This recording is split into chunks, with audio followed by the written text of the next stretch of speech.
Alrighty, everybody. Uh, Welcome to the show that hasn't started yet. The show's RPGrinders. I'm your host, Frank Branches. I'm not going to start till about 5, 5 my time, 7 Eastern time, but I'm having a few technical difficulties, but I'm going to work through them.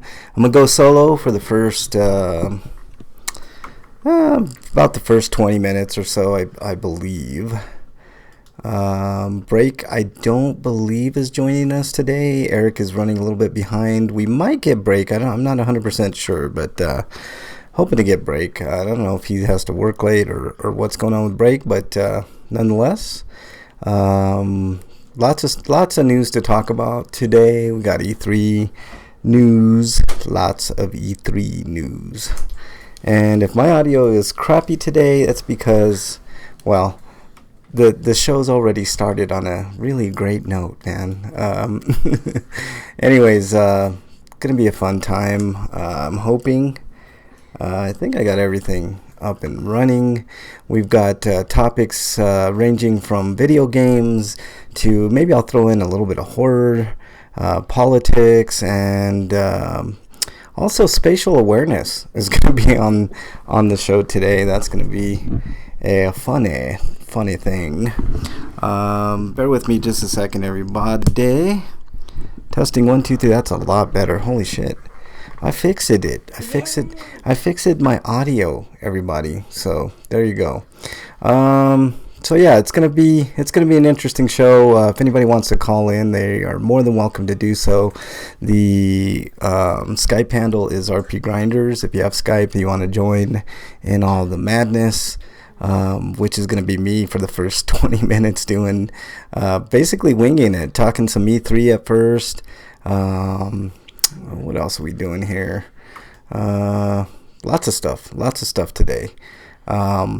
Who did you like at E3? You know, what was your E3 memento? I took a lot of positives, but a few negatives, which I will certainly talk about in the first few minutes of the show. So, hell, why don't we start on time today? Everybody ready? I'm ready. Bernie's ready in the wings here. Okay, I think I'm ready to go. I'm going to go ahead and give this show a go. Hopefully, I don't think anybody's in chat at the moment. Nope, just me. But I'm sure people will be joining soon. So let's just go ahead and get this party started. Non-party, because you need more than 1 or 2 people at a party. You know that, Bernie? Yeah. Yeah. Okay, here we go. Wait, but I'm so full of party energy. Yeah, you sound like it. Okay. All right, here we go. Oh, also weirdness today. I got I actually, you know what? I'm gonna do. Where is it? Oh shit. When we get to it, I don't have the soundbite for Highscapade, but I got one today. But here we go. You have a Highscapade? Yes, I do. Hang on. Cool.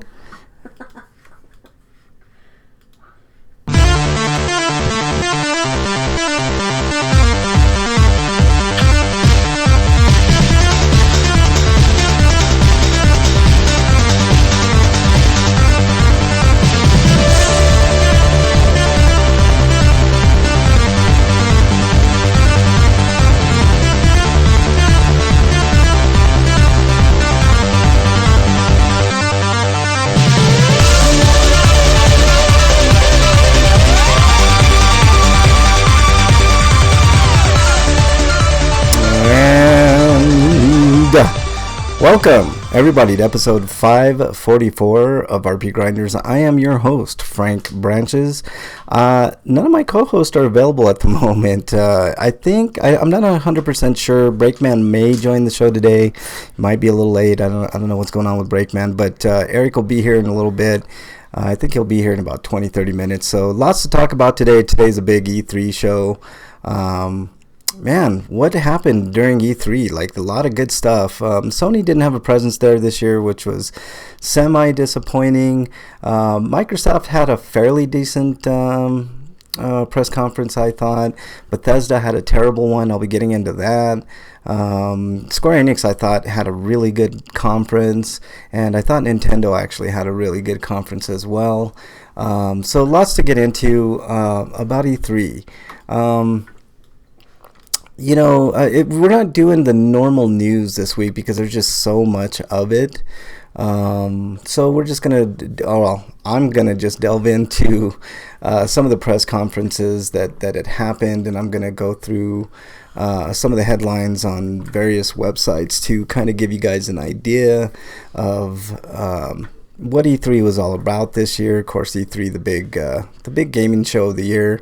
I know, like I said, Sony wasn't there, or didn't have a huge presence there. They're doing their own thing, and I think a lot of bigger developers are kind of taking that mantle as well. But there was enough to talk about. So, just going down the list of stuff. What do you guys think of Cyberpunk 2077?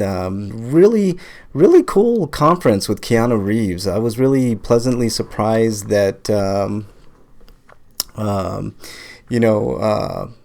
Keanu Reeves was a part of the whole Microsoft conference with Cyberpunk.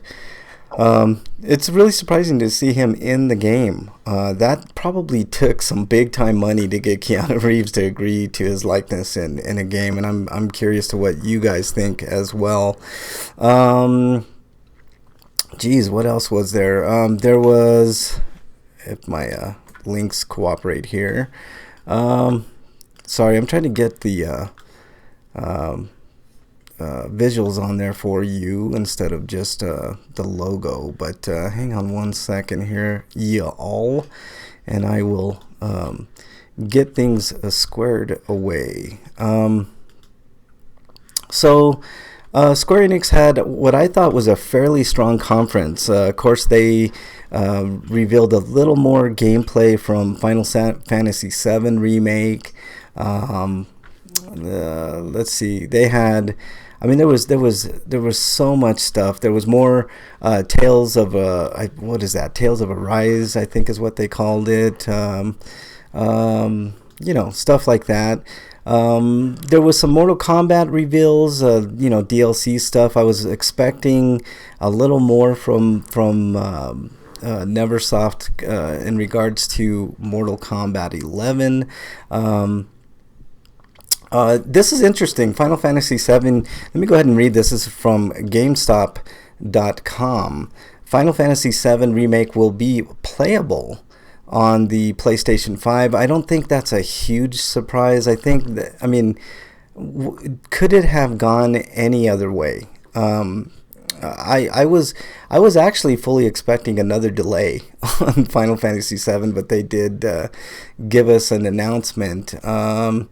It says here, Final Fantasy VII Remake is one of the biggest games, and it will be playable on the PlayStation 5. And then it goes into, there was no confirmation, however, whether this will be achieved via backwards compatibility, which will be a part of both the PS5 and the new Xbox console Scarlet. That's another thing we can talk about too. The new Xbox console, codenamed Scarlet, was kind of revealed, and that's going to be available to us all next year. Probably, I'm guessing the PS5 and the I don't think I got a hardened announcement on both the Xbox and the PlayStation 5, but I believe by 2020 holiday we'll get both of those consoles. And there's still some questions about the PlayStation 5, which, the PlayStation 5 can absolutely knock it out of the park if they do. I know they're doing PS4 backwards compatibility, but what about PS3 and PS2 compatibility? And why not just make it a legacy system and do it all the way back to PS1? I don't know what the logistics on that would be, but that would be, I think that would be a huge advantage for the PlayStation 5. The Xbox could do something similar. I hope they do something similar, because I was not happy with the fact that you could not play 360 games, or at least most 360 games on the 360. Slagar's in chat. What's up, Slagar? Appreciate you joining on in. He'll be switching. He says the laptop is janky, switching to his phone. Yeah, that's always a good idea, man. Bernie's in chat. Looks like Eric is here, so let's see if we can't get Eric in on the discussion. But yeah, it was an interesting E3 showing for sure for Square Enix. I think it was called Outriders. That would be pretty interesting. Eric's still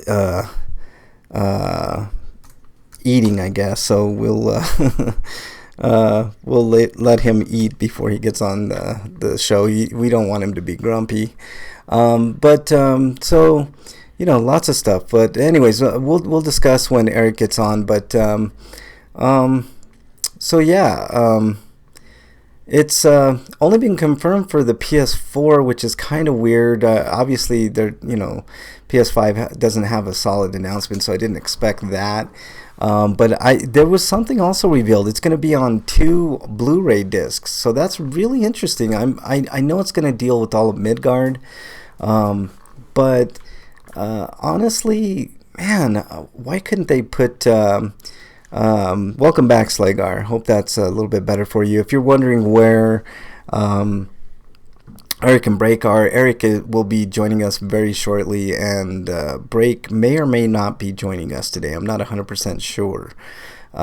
So yeah, it's been an interesting E3. I was, like I said, I thought the big winners of the conference were definitely Nintendo and Square Enix, which I couldn't have said in years past. Nintendo, I thought, had a really good showing. They did mention something that I'm going to talk about today, and that is they are pushing back Animal Crossing to March of next year. I think it was like March 3rd of next year, and for an interesting reason. I think the reasoning is, from what I gather, is they didn't want to have a situation of crunch where they had their teams, just slaving over the release of a game. We've talked about these things, but in essence, I just honestly. There should never be a case where crunch is involved. So, it's just one of those things. So yeah, let's talk about other stuff. Breath of the Wild 2. They didn't have a name or anything, but there was an announcement that it's in development, which I don't think that's a huge surprise. There's some Xbox Scarlet details. It's going to be capable of doing 8K, 120 FPS, solid state drive. And the solid state drive is super important because of loading times. I was just playing Last of Us, and Last of Us had some atrocious load times, man. Even for the PS4, man, there's something that I really don't like. It's load times for sure. So solid state drives are going to be really welcome. 120 frames per second. I don't think anybody's clamoring for that. I don't think anybody's clamoring for 8K. I think the real goal is to get games at 4K resolution, 60 frames per second. I think that would be a reasonable goal to attain. 8K at 120 frames per second, I think, is pipe dream. I don't think it's going to be possible next gen until maybe the very end of the very end of the life cycle of it. So super interesting. I don't know what to think. I mean, in 8K, I mean, there's no big need for 8K. I know TVs want to sell you on, 8K and up from 4K. You would think it's double the resolution, is actually a little bit more, but nobody's clamoring for 8K. So I'm kind of curious why they decide maybe just to future-proof their device. I don't know if this is kind of the swan song for consoles. I'm really, really, really not sure. So that's interesting. Let's take a look at Oh yeah, this is another thing. The Marvel's Avengers game was revealed at the Square Enix conference. Very interesting. I'm down. It looks cool. I mean, what else can you say? I mean, I kind of wish that they would have switched the Avengers stuff with the Final Fantasy VII stuff, but you know what are we to take from that? There is a release date for Final Fantasy VII, and I forgot. It is, let's see if I can find it for you, March 3rd, 2020, which I believe is the same date as, maybe it's March 20th for Animal Crossing. I know it's two completely different games, but, Cyberpunk 2077 got a release date. Elden Ring is a new game from Software in a collaboration with George R.R. Martin. I wish they would have showed a little bit more of that, but instead we did not get that. I'm going to read this. Scarlet details the Xbox. It's exciting. I mean, I'm not a huge Xbox fan, but I do like new tech and new stuff. So, all right, let's see if we can get Eric on the line. Sorry for the sound bite that's coming up here, but that's just. Hey, Eric. What's up? Hey man, we're just talking about Xbox's new console, Scarlet, a lot of E3 stuff. What were your impressions of E3, man? What did you like the most about E3, and what did you dislike about E3? I think most of it was underwhelming, except for Square and Nintendo. I agree. I thought Xbox had a decent conference. I didn't think they had, a horrible conference, but it was kind of, meh. Bethesda's conference was like laughable, and I thought kind of embarrassing. I don't think you could get much worse than what Bethesda did with their conference. Are you there, Eric? Sorry, I had to cough. But yeah, it's okay. I watched Bethesda's because I knew it was going to be something garbage. Yeah. Like, the only good thing to come out of that is something we already knew was Doom Eternal. Yeah. Looks like... And then the two different Wolfenstein DLCs. The one's Youngbloods, but what's the other one? I don't remember that one. I don't remember the only one that I really cared about was Youngblood. Youngblood looks good. And is that DLC or is that a standalone game? I thought that was its own. No, it's like DLC in the sense that it's like it's still Wolfenstein 2, but it's a standalone game. Okay, all right, okay. Well, that I guess makes sense. I think I think it's like a cheaper game though. It's like probably closer to $20 to $30. That would be surprising. Then it must be a really short game because they usually don't do that for those standalone type games. Bethesda, they're really not known for that. Fallout 76. It's probably priced similarly to how First Light was priced. Yeah, I see Apex Pro Communities in chat. Welcome on in, and I see Wyland's in chat. So we got a couple old schoolers, Wyland and Slagar in chat. Thanks for joining the. It's a different RPGrinders today. We're talking E3, just the press conferences that happened and some of the stuff that we didn't like. I did not like what they're. I mean, I think Fallout 76 is dead on arrival. I thought it was dead on arrival when it came out, and this is. I don't think this is going to invigorate, even though it's free to play right now. I really don't think. What? What's that? I went to blow my nose for a second. Oh, okay. What were we talking about? I was talking about what you call it, Fallout 76. How right now they're doing like a free to play week or something, and Todd Howard's a liar, and we shouldn't trust anything he says. Yeah, I agree. I was not excited, and they'll never fix that broken game. It's too broken. I agree. I think it's way past. I know that there have been certain games that have come out. I think For Honor was one of them, where at first unless they want to do unless they can manage to. I don't trust Bethesda to do this, but they can pull like a Realm Reborn style planet blow up event, and then they could launch a new Fallout 76 that's not garbage. Yeah, I don't know, man. Like, I really don't think it's salvageable. I mean, and this is coming from someone who hasn't played it, so maybe I'm being a little bit, ahead of myself here, but there have been other games, like I said. What's that? For Honor. For Honor was one that started out really shitty.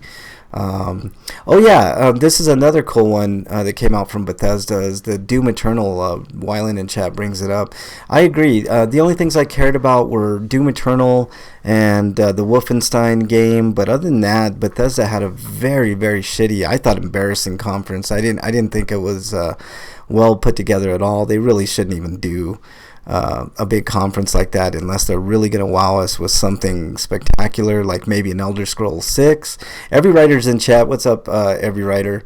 Welcome on in. We're talking E3, a bunch of video games. And there's Ubisoft, which had Watch Dogs Legions, was somewhat more interesting than the Watch Dogs is, because Watch Dogs is kind of boring open world game where you shoot and bang, but they're doing something a little bit different with this game, where you can play as different NPCs. Yeah, for sure. I to be honest with you, the big winner to me was Square Enix. I mean, they hit it out of the park. Hey, Dungeon Buster, was the guy that was screaming at every announcement for Bethesda the same guy that shouted Tifa in the Final Fantasy VII reveal? Yeah, he says there was one dude that kept screaming at every announcement for Bethesda. It was really off-putting for the announcers, I thought, Dungeon. It was crazy. Wyland says Legion has his attention. So yeah, for sure. I don't know. It did seem like there were those people at the conferences that were, very overzealous. It happens at every conference. You get the one or two jackasses that won't let people speak without. I know they're enthusiastic. They're big gamers like everybody else, but there was that guy that shouted at Microsoft about how, who Keanu Reeves was breathtaking, and he apparently got a free copy because of that. Yeah. Dungeon said, I was only watching for Youngblood and Doom Eternal too. The rest were eh. I totally agree, Dungeon. I thought they had a shitty conference. I mean, I thought the clear-cut winners of E3 were Square Enix for sure. I thought Nintendo had a great conference with all their announcements. They announced some Dragon Quest Heroes characters for Smash Brothers, amongst other. Banjo-Kazooie was another one that was announced. Then there's Collection Mana, which actually has the third Mana game in it, Seiken Densetsu. Yeah, that was a surprise. I was really... And that's also getting a remake. Yeah, and I was really surprised at that collection. Did you pick that up? And it's a remake that doesn't look like garbage. Yeah, exactly. So... Just like the Adventures of Mana and the Secret of Mana remakes were terrible. What I mean, the Secret of Mana is enjoyable enough, and so is Adventures of Mana, but you can tell they put almost no effort into those games. Yeah. You know what game I really thought stole the show, Eric?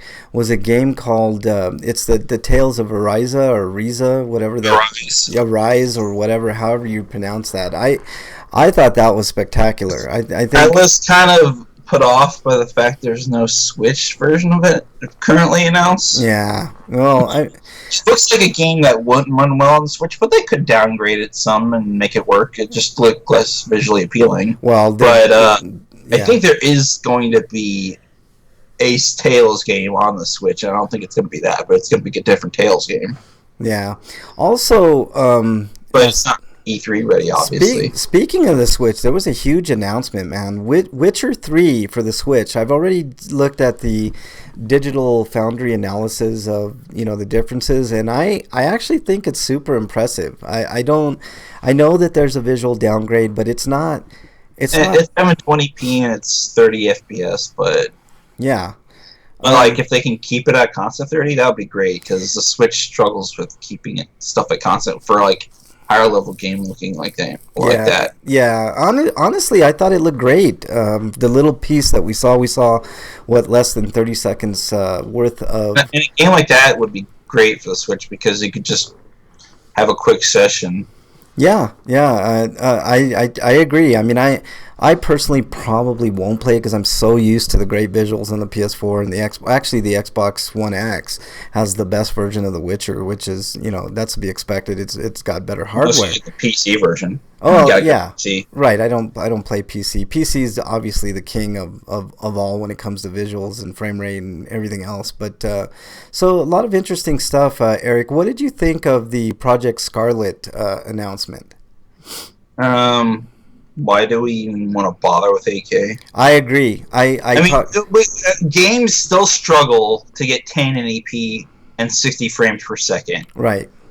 But here's the thing, Eric. And 4K is not even an accepted standard yet. It's just the newest thing. Yeah, I think the real target is going to be 60 frames at 4K, which is going to be really difficult to do even with the new hardware that's coming out. But look, if Xbox says that it can do 8K, 120 frames per second, I'd like to see any game in 8K 40. I mean, 8K that's a pipe dream, man. Like, but I don't even want to buy an Xbox One X now. I just might as well just wait.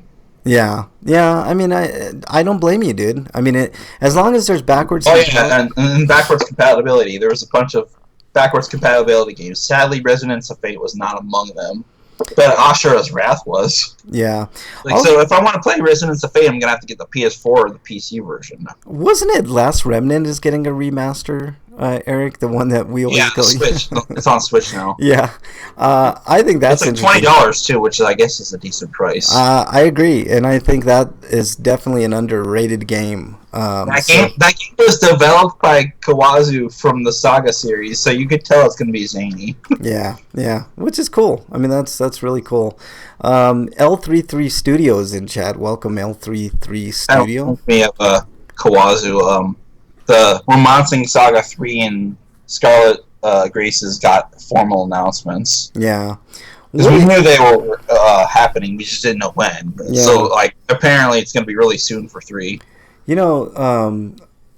one thing that I think that PlayStation, the way that PlayStation wins next generation is to have backwards compatibility not only with the PS4 but the PS3. Do a legacy system. Let everything be played on it, which I don't know how possible that would be. I think it might be harder for the PS2 because of its Emotion engine, or whatever the engine they were using. Yeah, if they could do that, Eric, if they could get PS2 games playable on the PlayStation 5, I think they would kill next gen, man. It would be over before it even started. They just need to take the emulators they have now and just make them better. Yeah, I totally agree.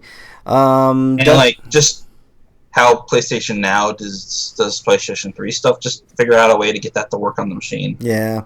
Witcher 3, Dungeon was surprised to see Witcher 3 go to Switch. We talked a little bit about that, Dungeon. It is surprising. But holy shit! They also need to change their PlayStation Now service to be more affordable. Yeah, instead I agree of paying $20 a month, you should be paying like $10 a month, like Game Pass. Yeah, I totally agree. $10 a month. It used to be $30, but now it's $20 apparently. Yeah.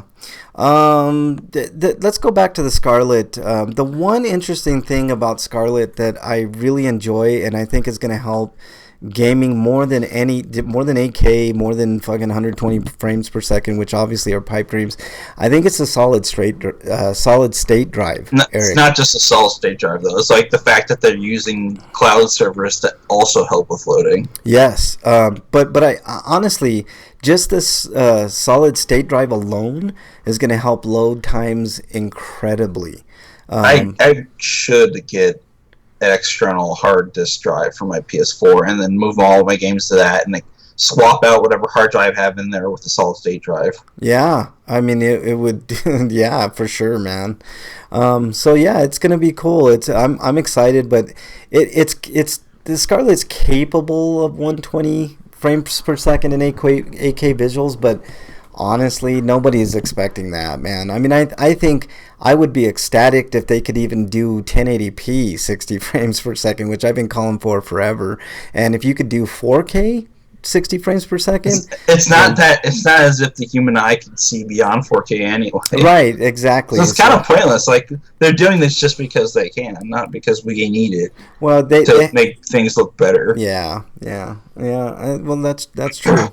I think HDR is definitely a big thing that both systems are definitely gonna delve into later.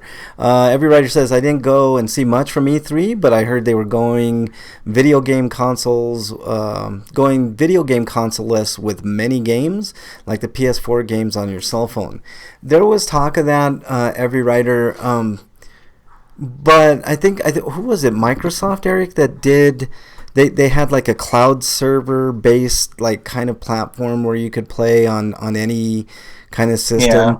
I don't think the tech is quite there yet. I know I saw one of the engines, not engines, I don't know what they call it. Like I think they just did that to say that we're doing this, but we're not going to be like Stadia and launch a console you have to pay a subscription service for, and then pay a subscription service for this publisher and that publisher like Netflix on top of that, which is stupid. Yeah. Wyland says Ed Boon and a few people at Microsoft are getting people's hopes up for a KI Thunder skin for Nightwolf. That would be interesting. I doubt that happens, Wyland. You never know, though. You really never know. I do want to go back to the Microsoft's conference and the fact that they've revealed that Phantasy Star Online 2 is finally coming to the West. Yes. Unfortunately, it is only North America so far. Yeah, which is fine. I mean, any version is going to be gangbusters. Yeah, but like Europe gets fucked over, and so does the Middle East. That's true too. Because Sega, you fucking dinguses, all you have to do is turn all your servers into global servers so they're not region locked and everybody can play. Problem solved. Yeah, I know. They just find a way to make that goddamn shit work. They won't do it, Eric. I mean, I don't know what it is about that, man. They won't do it. Okay. Let's see. I'd like to find out why it took so long, though. It's like 7 years. Yeah. Almost a decade since that game launched. Wyland says, going to make a guess and say that the next Killer Instinct will be a launch title for Scarlet. I'm going to guess that you might be onto something, Wyland, from the rumblings that I've been hearing. I think you might be right. PSO2, like, I thought at first it was just going to be an Xbox and PC thing, but apparently it's going to be launching on all platforms eventually. Yeah. I thought interesting. Includes the Vita version, so the Vita is still going to get a game. You know what bothers me most about announcements, Eric? The thing that bothers me the most about announcements is the fact that most people are just doing these shitty CGI trailers instead of giving us gameplay, man. Go ahead. What were you saying? Based on what like some developers are saying, is like apparently some journalists don't blame developers for just withholding gameplay, because usually people will see the gameplay and it looks like shit because they'll usually have like an alpha build ready and it'll have lots of problems and they don't want negative press because of that. Yeah, that's true.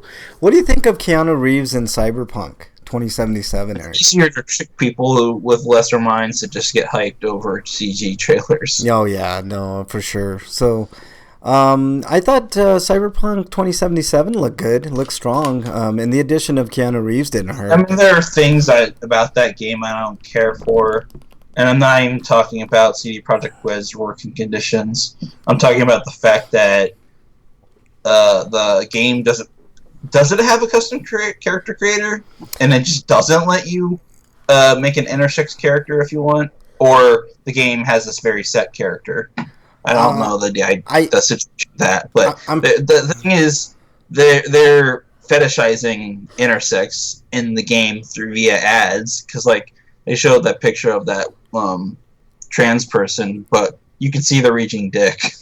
Yeah. It's like, okay, you can do this, but you can't make this character. Okay, that's weird. Well, I mean, I guess it's progress, Eric. I mean, that's the best that you can say. Dungeon says, by the way, console streaming... I don't know if we call that progress. It's kind of like a hurt and heal. Like, they did something good, but they also did something shitty. I guess. Dungeon says, by the way, console streaming for the Xbox will preview in October.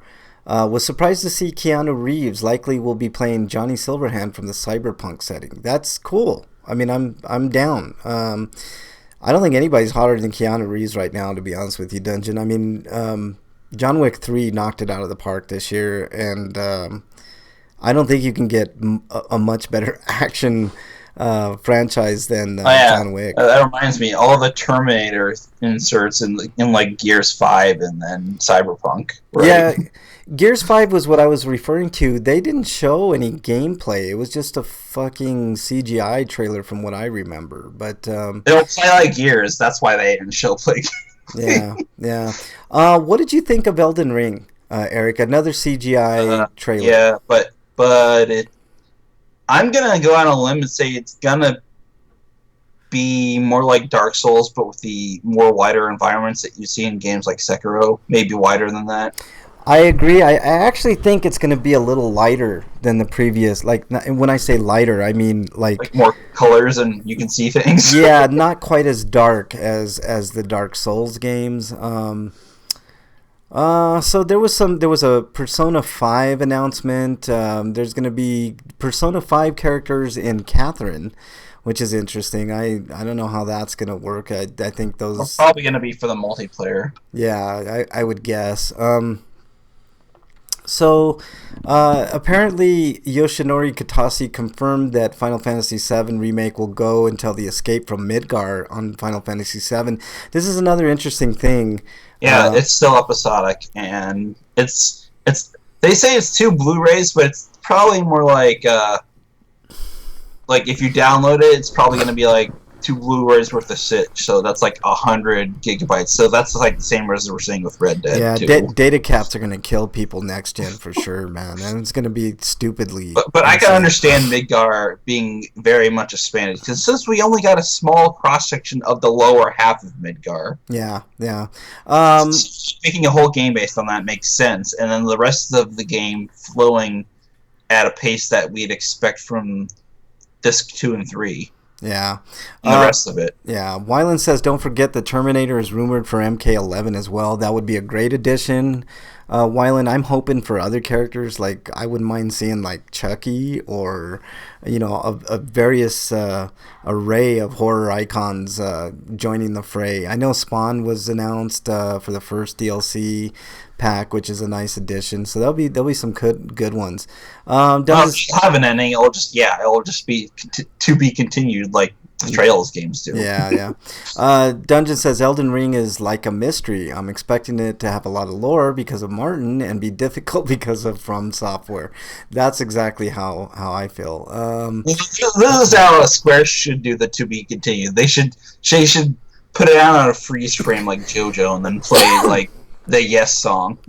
Yeah. Dungeon says, ouch, data caps for sure, man. Like, whew, man, data caps are going to be crazy next gen. I think that one of these monopolies is going to have to relent and do unlimited data, some type of unlimited data plan. Because with 4K, I mean, it's just too much. Games are crazy, especially if your console crashes and you got to re-download fucking games. Forget it, man. Yeah, Dungeon says he wants to see that too, Eric. So what else has happened? Yeah, E3 definitely. Monster Hunter World, Iceborne, hands-on impressions. People are really digging that, so that's really cool. Let me scroll and see some more stuff here. I know wasn't there a Ni no Kuni DLC? Yeah, Ni no Kuni's for Switch. Yeah. The shitty PS3 version of the game, which is not the DS version of the game, which is a superior game. Every Writer says, I did see this, Every Writer, and it's going to tie into the crunch thing. Amazon laid off dozens of game developers during E3. He's asking if we saw that. They snuck that. I'm not surprised. I'm not surprised, and they kind of did sneak that in. I think the timing was fucking awful for that, Every Writer, for sure. Well, like, Amazon's game division already is kind of non-existent, so yeah. I guess it's a matter of time before they pull the plug. Yeah, they showed more of Marvel Ultimate Alliance 3, which was obviously looking good. The Trails of Mana stuff we talked about earlier, and I'm trying to look through. There's so much news, guys. I mean, there was Trials, not Trails. Trails. You got Trails in the Sky on the print. Yeah, I must, man. Let me see if there's anything else here. Speaking of which, I had a hard time trying to find a copy of Cold Steel in the store, which is why I was late. Yeah. Go. I'm trying to see. Most of it is Final Fantasy VII. Oh, here's something interesting. I wish Break was here because they're doing a Dark Crystal. What do they call it? Dark Crystal Age of Resistance tactic game. So that's cool. I mean, I guess if you like strategy. I like tactics games, but I get the feeling it's gonna play like a really poorly done version of Final Fantasy Tactics Advance. It looked okay though, Eric. I mean, I saw the footage of it. I thought it. I mean, for a strategy game, I thought it looked fine. I didn't see any. I mean, obviously, you have to get hands on with it and figure out. When's the Netflix series start? I've no idea. That's a good question. Anybody out there know when the Dark Crystal series on Netflix starts? That would be something to do. What'd you like from Nintendo, Eric? Because I thought they had a really strong conference. Well, we already knew about Super Mario Maker 2. Yeah. But they revealed some more details from Link's Awakening remake, and you're going to be able to make your own dungeons. Yeah.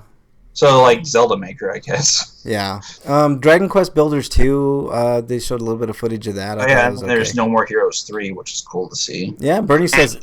And not only that, but that game has become a tokusatsu game because you're transforming and he's saying Henshin, and he looks very much like Kamen Rider when he transforms. Yeah. Dungeon says August 30th. Bernie says Animal Crossing. This is an interesting story. We were talking about crunch. Before I got on the show, I talked about a surprise announcement that Nintendo is pushing back Animal Crossing to 2020. I believe the date was like March 20th or something. I can't remember the date on it, but it's interesting because the impression I got was because they wanted to avoid crunch. And if people don't know what crunch is, that's the weeks leading up to the release of a game where people work mad overtime. They get worked to the bone. They get really tired. Some of them quit. I mean, it's an awful time for video game makers, and it should never happen. But what do you think about that, Eric? I mean, I think it definitely dropped Nintendo's stock prices a little bit. Now I wonder if Nintendo has done crunch and they saw the news and they're like, we better change course. Yeah. Well... Because Sakurai, I think Sakurai 5 self-inflicted his own harm. Yeah. But Nintendo never told him to stop though, so. Yeah. Dungeons or Wyland says Mario Maker 2. Dungeon says Builders 2 looks interesting. Glad that you won't completely forget everything like you did in the last game. He also says Crunch, otherwise known as BioWare Magic. Oh God, man, don't. By magic, we mean the magic of our pocketbook suddenly expanding. The magic of our managers having whips to whip our employees into submission until they get the game out. That's what that is known as. I'm not a Minecraft player, Eric, but I thought that Minecraft Dungeons looked really. I think that's what they call it, Minecraft Dungeons. I thought that looked pretty interesting. Then there's that RPG time, the something of light, right, or something like that. Yeah, I know. Looks like a kid's drawings. Yes, and I thought that looked okay. What else, man? There was so much stuff there that I thought looked impressive. I mentioned there was a bunch of Devolver stuff. Yeah, I didn't watch that. There was that one with the virus or something that's killing people. Yeah. Borderlands 3, there was a little more about that. Daemon X Machina was interesting. Oops. I hope they fix the frame rate issues that the demo had. Yeah. Darksiders Genesis was revealed. That was interesting. There's some DLC or an expansion pack for Final Fantasy XIV, which I thought was interesting. Fire Emblem, Three Houses looked pretty damn good. I want to get that, but it comes out next month, and lots of other shit's coming out next month, and I only want to probably have money for Dragon Quest Builders 2. What was that big open world shooter game that's coming out, Eric? That's maybe It's like Other Worlds or The Outer Worlds. Outer Worlds. I thought looked interesting. I it might not be my bag, but that looked really interesting. Made by the former Obsidian people. Yeah, yeah. So I think that did Fallout New Vegas and stuff. So let's sum it up, Eric. In my opinion, I thought Square Enix probably had the best conference, followed real closely by Nintendo. I thought Microsoft had a decent conference. I didn't think they killed it, but I it was good. I liked the Scarlet announcement. Hated Bethesda's. I thought it was an embarrassing conference for Bethesda, to be honest with you. And I think that was pretty much E3 in a nutshell. I know I'm missing. I've missed some things here and there, but I thought that stuff was, Oh yeah, let's talk about Contra Retro Core. No, I mean Rogue Core. I saw that. That's interesting. It looks like it might be fun, but the one thing that bothers me the most about it is the fact that not only is it third person and not side scrolling. I mean, there's pseudo side scrolling parts, but the fact that your gun can overheat if you fire it for too long. Yeah. I mean, I can kind of see it making sense because when you're normally playing Contra and you're holding down the fire button without letting go, there's too many bullets on the screen, and it's kind of hard to tell where the enemy bullets are sometimes. Yeah. So maybe they're trying to cut down on the bullet real estate so that you can actually see who's firing at you. Yeah. Angel Light is in chat. Welcome on in. Another TV viewer is also. And who knows? Maybe the cooldowns are like faster than we think they are. Yeah. Cash Bear is in chat. Welcome, Cash Bear. His dungeon's like the panda is the real Contra. Is it a robot in a panda suit, or is it like just a panda bot? Yeah. I don't know. Lead Studios in chat. I finally got that right. I kept saying L33T Studio, and it's Lead Studio. I don't speak Lead most times. So yeah, and the actual chain looks fun too. So which one? Yeah. That comes in August. Yeah. Treehouse showed off some of these. I'm surprised that Square Enix didn't talk anything about Babylon, whatever the hell that game is from Platinum. Yeah, for sure. I was disappointed. I knew there wasn't going to be an Elder Scrolls announcement from BioWare, Eric, but you mean Bethesda? I mean Bethesda. I'm sorry, I'm getting them mixed up sometimes. Yeah, Bethesda, but. I really wish they would have at least mentioned that they're, further in development or something on it. But wow, nothing. And we got a release date for Code Vein, so that's nice. September. Code Vein got a release date. That was pretty good. I'm gonna need to tap the Namco about that. Dungeon said he was really hoping to hear something on Babylon this E3. Yeah, nothing on Babylon. Dungeon. Babylon Losses, I think, is the full name of the game. Yeah. Really, really surprised not to hear anything. Maybe they're just not that far in development, man. I mean, you never know. Let's move on, Eric. Homie discounts for you guys this week. The Days of Play still going on strong. I just picked up Detroit Become Human. I got the deluxe version because it came with a couple of dynamic themes and a digital art book and stuff for like $12.99. That's total. So that was a good price. I know Batman Arkham is only $6. I think it's worth $6. Other than the Batmobile sequences, that's a pretty solid game for $6.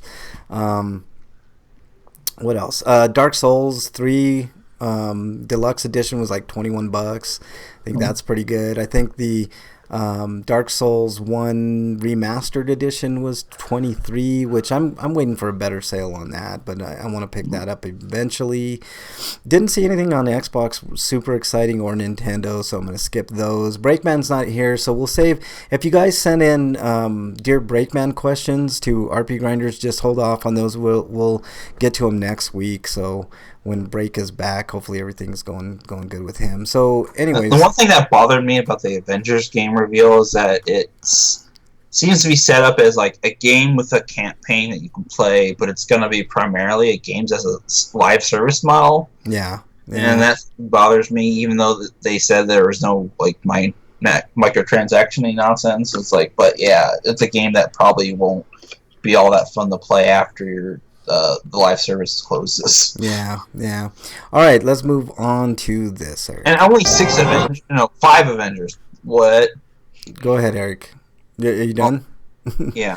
All right, let's move on.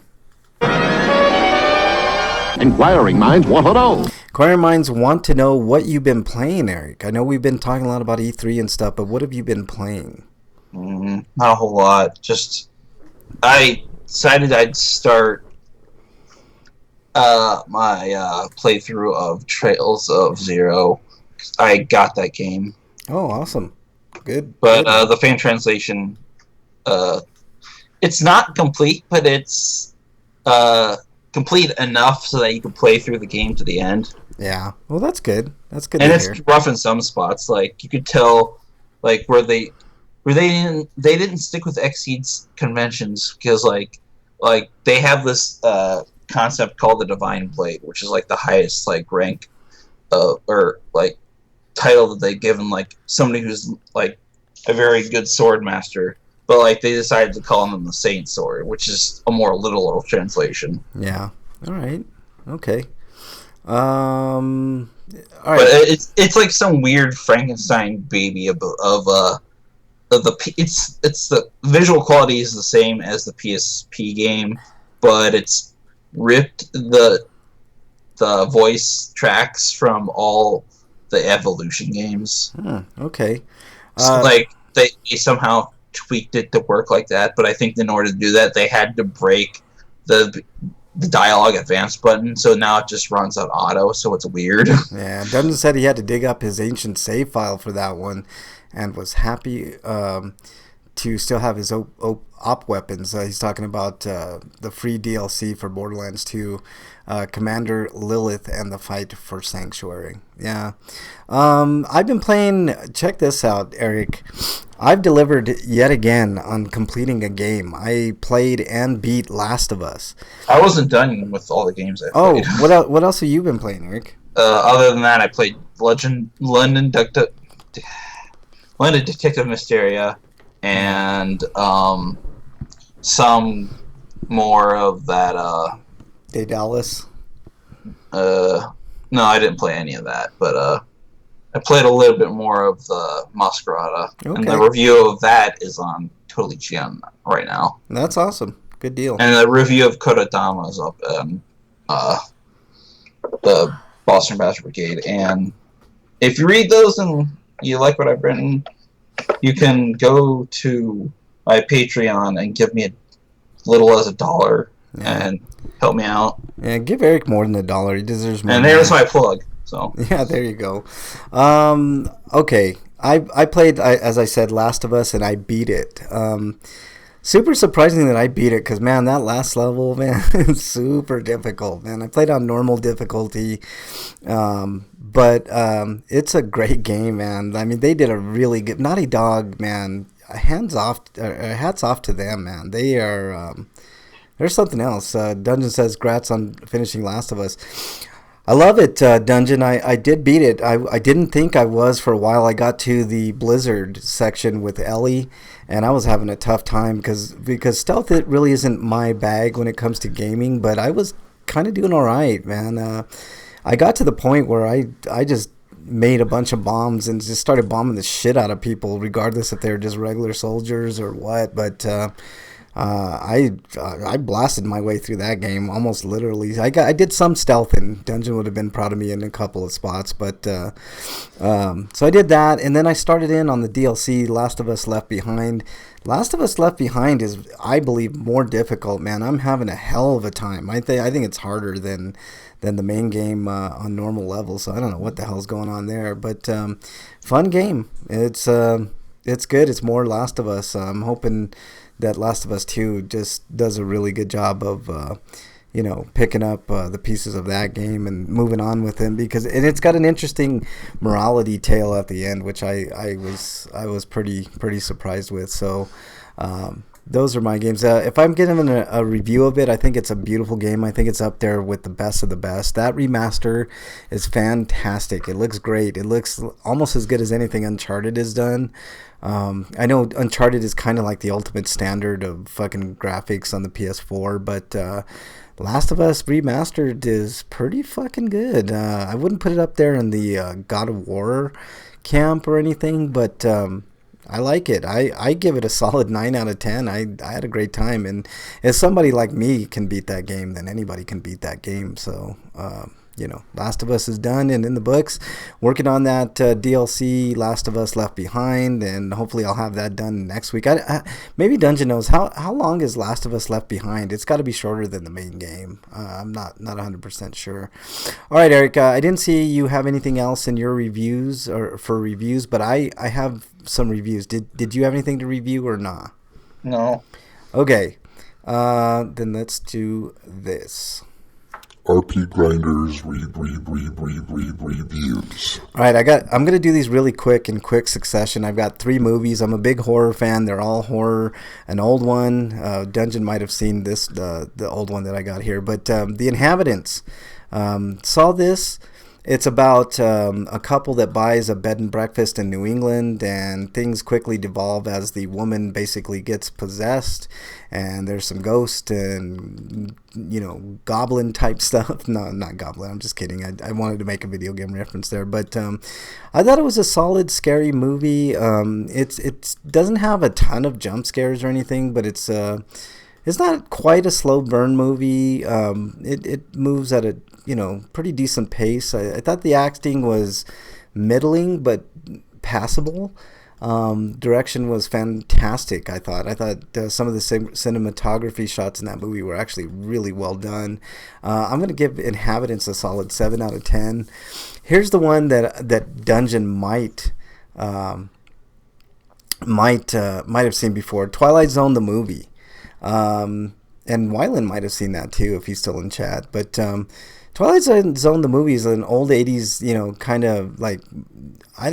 I really don't know why this movie was made, to be honest with you. I know Twilight Zone was thought of like being brought back at the time and stuff, but I like a couple of stories. The first story was not the Vietnam story, but it was the about the bigot who, kept on antagonizing these black dudes in this bar basically by calling out the N-word and everything else in the book, and he ends up being put in these scenarios where he's like a Holocaust survivor or just a Holocaust person, being sent on a train, and another one involves him being lynched, and I mean it was actually really good, and I forgot about that story. And then it's sort of like an anthology movie where there's like 4 different stories. The very beginning kind of snippet story with Brooks and Aykroyd I thought was really good. Do you want to see something really scary? And then they bookended at the end of the movie with Dan Aykroyd as the ambulance driver. But another of the story was kind of weaker about this little boy who... people were really afraid of this boy because basically he was like God in that little world. And there was another story. How could I forget the John Lithgow flight sequence story, which was always my favorite when I saw it the first time. But I've never given this movie a review, and I kind of wanted to do it. I give it a solid 7.5 out of 10. I think it's as anthologies go, is pretty solid. I mean, anthologies are always a mixed bag, man. I don't think I've ever seen an anthology where I really liked every single story in it. Every writer says good movie. Lithgow was fantastic in it, Dungeon Buster. I think that was obviously the standout story of that movie. Cleaning Lady. I don't know if anybody, before I get to Cleaning Lady, let me speak a little bit about one of the stories in Twilight Zone. I know John Landis, every writer says the directors were Steven Spielberg, John Landis, Joe Dante, and George Miller. John Landis was sued over that movie. There was a Vietnamese girl that was actually killed in that movie, and I think another actor was killed as well because of a helicopter kind of like crash, and like the propeller I think basically cut off their heads, and it was kind of a gruesome thing. And you can read about it online, but that's kind of the more of the lore with that movie. I think John Landis was I go back and forth whether or not he was responsible, but some interesting reads on Twilight Zone the movie. So check that out. All right, I'm gonna go on with my last quick review this week, The Cleaning Lady. This was a surprising movie that I rented from the Redbox, and as the title implies, it's about a cleaning lady who has kind of a secret, and she's kind of a disfigured lady that befriends a woman that is obviously in need of services, and things devolve from there. It's a little surprising, man. I thought I wasn't expecting to get what I got. I thought it was a solid movie. If you want a good, kind of well-paced, brisk, experience with a few scares, then Cleaning Lady is going to be right up your alley, especially if you're a horror fan like I am. I give it a solid 7 out of 10. I think it's well worth the Redbox rental that I rented it on. All right, I actually have a heistcapade this week, Eric. I don't know if you have one, but I saw this. It's a news story that's been going around. I don't know if you saw this, Eric, but there is an alligator that is out in the wild in Houston that is going around with a knife in its head and still swimming, and it's actually really eerie to see. I don't know how this alligator got that knife in its head. I don't even know if I want to know if how that alligator is still living. But apparently, like, alligators have like a skull that's granite apparently. But if you go online now, you can definitely see a picture of, or a video. I don't know if it's a video. Here, I'll try to put it up on the screen for people out there now. Of course, my thing is. We're talking about scary movies. And then another game I completely forgot about was the Blair Witch game. Oh, the Blair Witch! How could we be remiss if we didn't talk about that? From the Bloober Team people who made that Observer game. Yes, Observer is one that I'm having an interest. I have that game, and it is it's not my bag really of a game. I like the setting. I love Rutger Hauer. But it's confusing on what to do, and I think a lot of it has to do with the visual style of that game. But yeah.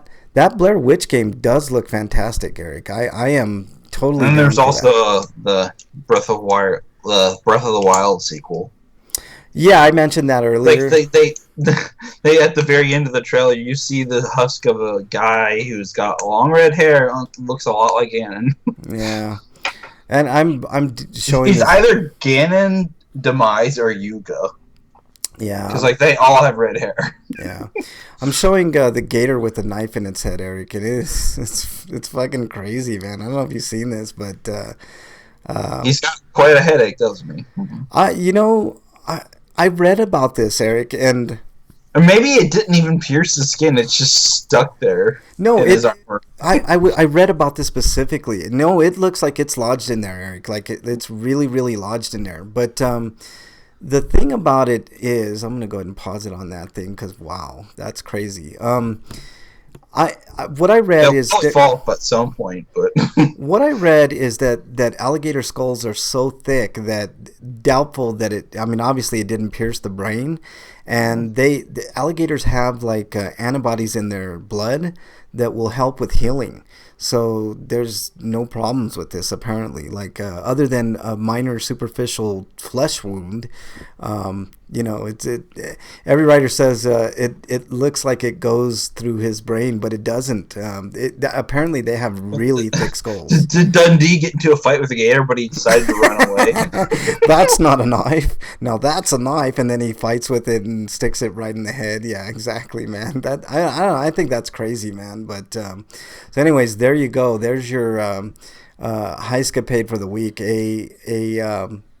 An alligator with a knife. I'm right through the movie coming out called Crawl. There is, and it looks good, and I'm down for it. Crawl looks really, really cool. Every writer says really little brains. Yeah, thick skulls and little brains for sure. They definitely don't have as big a brain as, say, a human, but, All right, let's move on to... Of course, just the Cajun dude on SWAT people says he lost his knife. Stinko of the week. Yeah, Slagar says coincidence. The Cajun dude on Swamp People says he lost his knife. Oh, yeah, there you go. No, dungeon crawl, not kroll. Crawl, not Kroll. Kroll is something completely different, dungeon. Yeah, but Crawl. It's a movie about an alligator that looks good as fuck, to be honest with you. All right, Stinko of the week, Eric. What you got for us? I don't have anything, actually. Okay.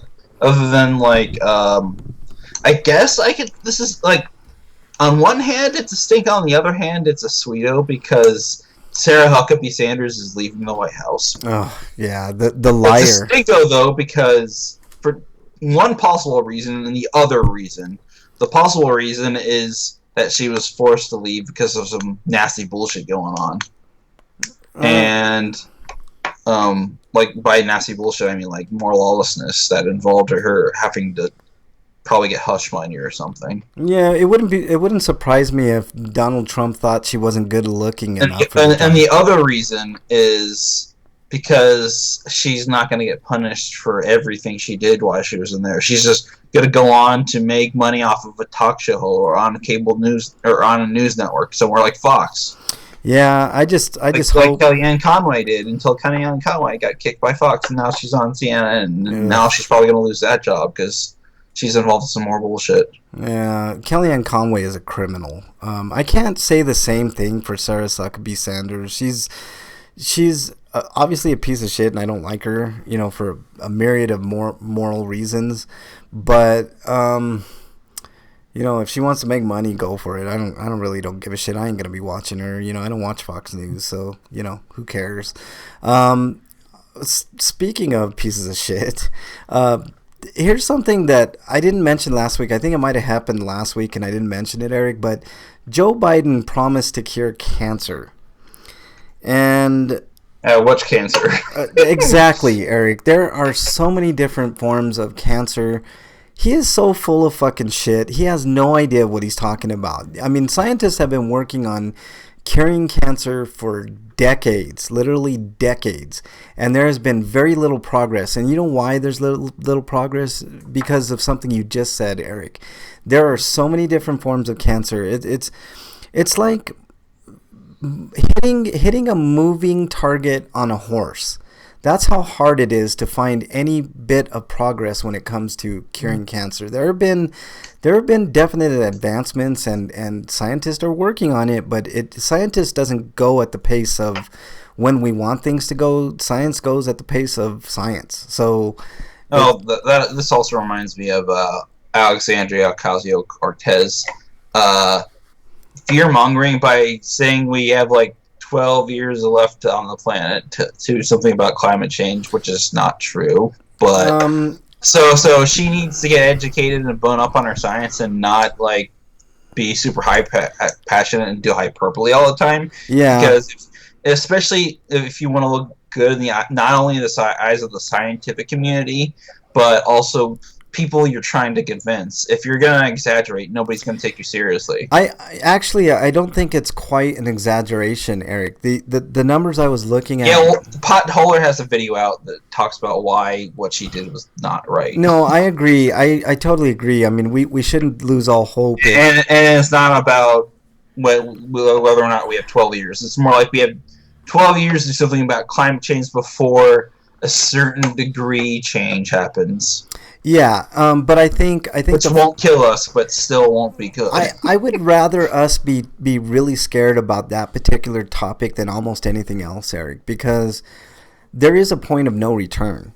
I don't believe it's in 11 years like AOC says. I don't even think it's 31 years. No, maybe it is. It's probably still very close. It's probably like 50, 70 years. I've seen the numbers, Eric, and it seems to me like there is a point. I think the numbers were in like 12 to 15 years, where if the greenhouse emissions weren't cut at least by 50%, then we're on a downward fucking spiral. And there's no circling out of that drain. You know what I'm saying? So I know what you're saying, and you're right. And she really shouldn't, like try to fearmonger people. But what else is it going to take, Eric? Like, are we going to just be at the point in 50 years where everybody is just super suffering because it's so hot in Colorado that it's almost unlivable? What about Arizona? It's almost unlivable now in Arizona. So, I mean, these are things that we have to, if ever there was something to fearmonger about or try to get people in the right direction by shocking people, this would be it, Eric. And it's unfortunate that it has to be that way. I wish, I want to make a smaller footprint. Like when I get a car, I'm really considering getting an all-electric vehicle. The problems being you can't go cross-country with that type of vehicle unless you super plan things in advance. But I don't know. I would err on the side of let's get people at least riled up about it and get working in the right direction than simply doing nothing or doing incrementalism, which never fucking works. I mean, being incrementalist is I want my cake and eat it right now. I don't want to wait 50 years to get a crumb of that cake, Eric. I want things to change. You know what else I want to change, Eric? People getting shot. David Ortiz got shot, and if people don't know who David Ortiz, he was a great baseball player for the Boston Red Sox. I'm not a huge Red Sox fan, but it was a tough deal, man. He got shot through the stomach, so they had to remove part of his stomach, most of his intestines, and then ship him back to the United States to get further treatment and get another surgery to fix even more stuff. So that in itself is not good, just for somebody. And come to find out, he wasn't even the target, which makes it even more kind of tragic. Luckily, he's alive, and he probably will, come out of it and do better. But, it brings to the forefront guns, Eric. I think we need some. I mean, I know this didn't happen in the United States, but it's a perfect segue to talk about maybe having background checks and certain other things. I don't want to infringe on anybody's rights. That's not what I'm about. But definitely taking a look at some of the people that do own guns, and maybe if you're unstable, maybe you shouldn't have a gun, type of thing. If you can't make that choice yourself, maybe we need to make that choice for you. I don't know, man. But so that was my other stinko of the week. Terrible news, but hopefully full recovery for David Ortiz. I mean, luckily he has enough money to hopefully get him through this period and live the rest of his life in peace and not get shot again, man. Holy shit, that is pretty tragic. So, all right, let's move on to. Dude, what does my tattoo say? Sweet. Sweeto of the week. All right, Eric, do you have a sweeto? I know you kind of mentioned Sarah Suckaby Sanders. Do you have anything else you want to talk about in sweetos? I made it through the week, and I don't have to work on Saturday, even though I did 10 hours previously. Well, that's definitely a plus, man. That's definitely a sweeto of the week. My sweeto this week is something I call spatial awareness. Okay. Have you ever? Obviously, you've been walking before, right, Eric? And when you're at no, that's not something you call that stuff thing. Well, spatial awareness is a thing. Let me explain, Eric. Yeah, that's what I meant. When you're out and about and you're walking, Eric, and you're at a stop sign or a stoplight, what is the most fundamental thing you do before you cross that street? You look. Yeah, you look, but you look both ways, right? I mean, that's Yeah. what they teach you when you're little, look both ways and yada, yada, yada. Okay. So, yeah, exactly. We were, I don't want to say where we were, but we were at a place where you kind of had to wait for a second to kind of check in and, take your seat and stuff. So, there was someone being helped in front of us, and they were getting their picture taken by one of those little webcam things, right? And so, I don't know, Bernie and I were kind of talking, and, Freak Five's in chat. What's up, Freak Five? And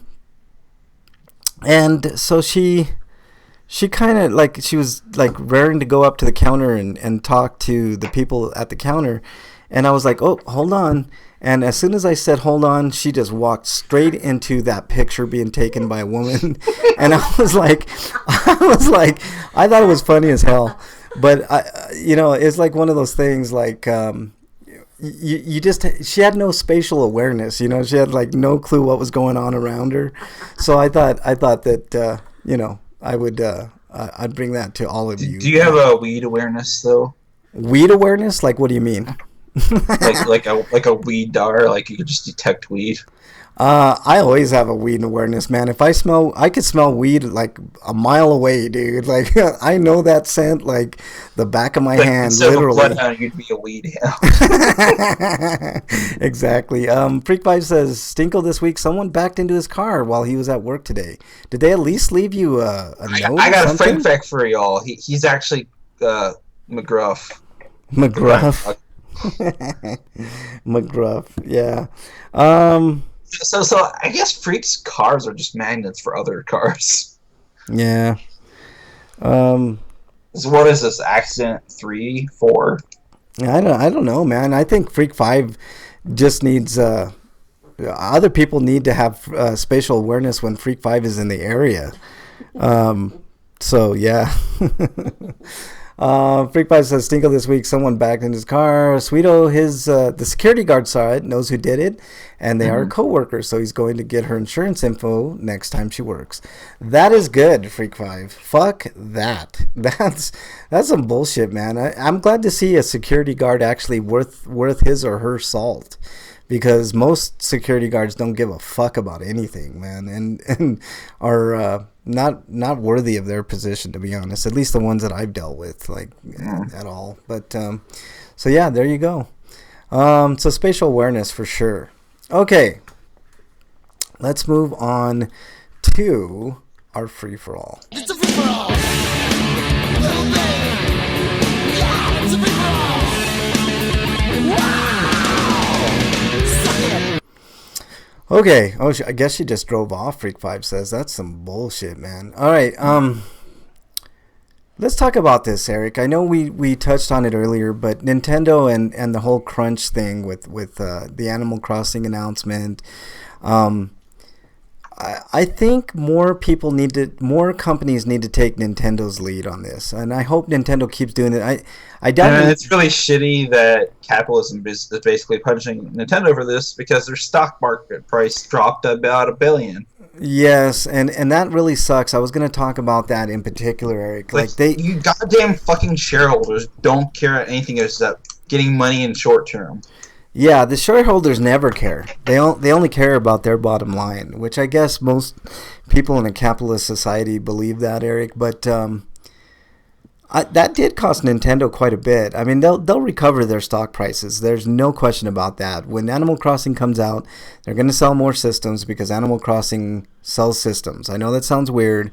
They'll get their money back and then some. But the problem is the capitalistic system where you make an announcement to help people, to help your own employees, and the shares go down because of it, Eric. And it's quite sickening. And I know there's a lot of talk about democratic socialism and stuff like that, but I really think the time has come to like really examine these type of particular instances where a company does its employees right and they end up getting fucked by their shareholders and by the stocks. You know what I'm saying? I mean, I honestly, I really don't understand how we live in a world right now where giving people some hard-earned, thought out time off from their job, which everybody needs. Nobody can go all the time without vacations and not go a little batty and never have fun. You know what I mean? I mean, these people are working 80 to 100 or 100 plus hours a week sometimes just to get something done for usually they don't get overtime pay. Yeah, and no overtime pay because a lot of them are on like contracted jobs, right, Eric? I mean, that's how it works. I mean, it would be a different thing. You know what really should happen?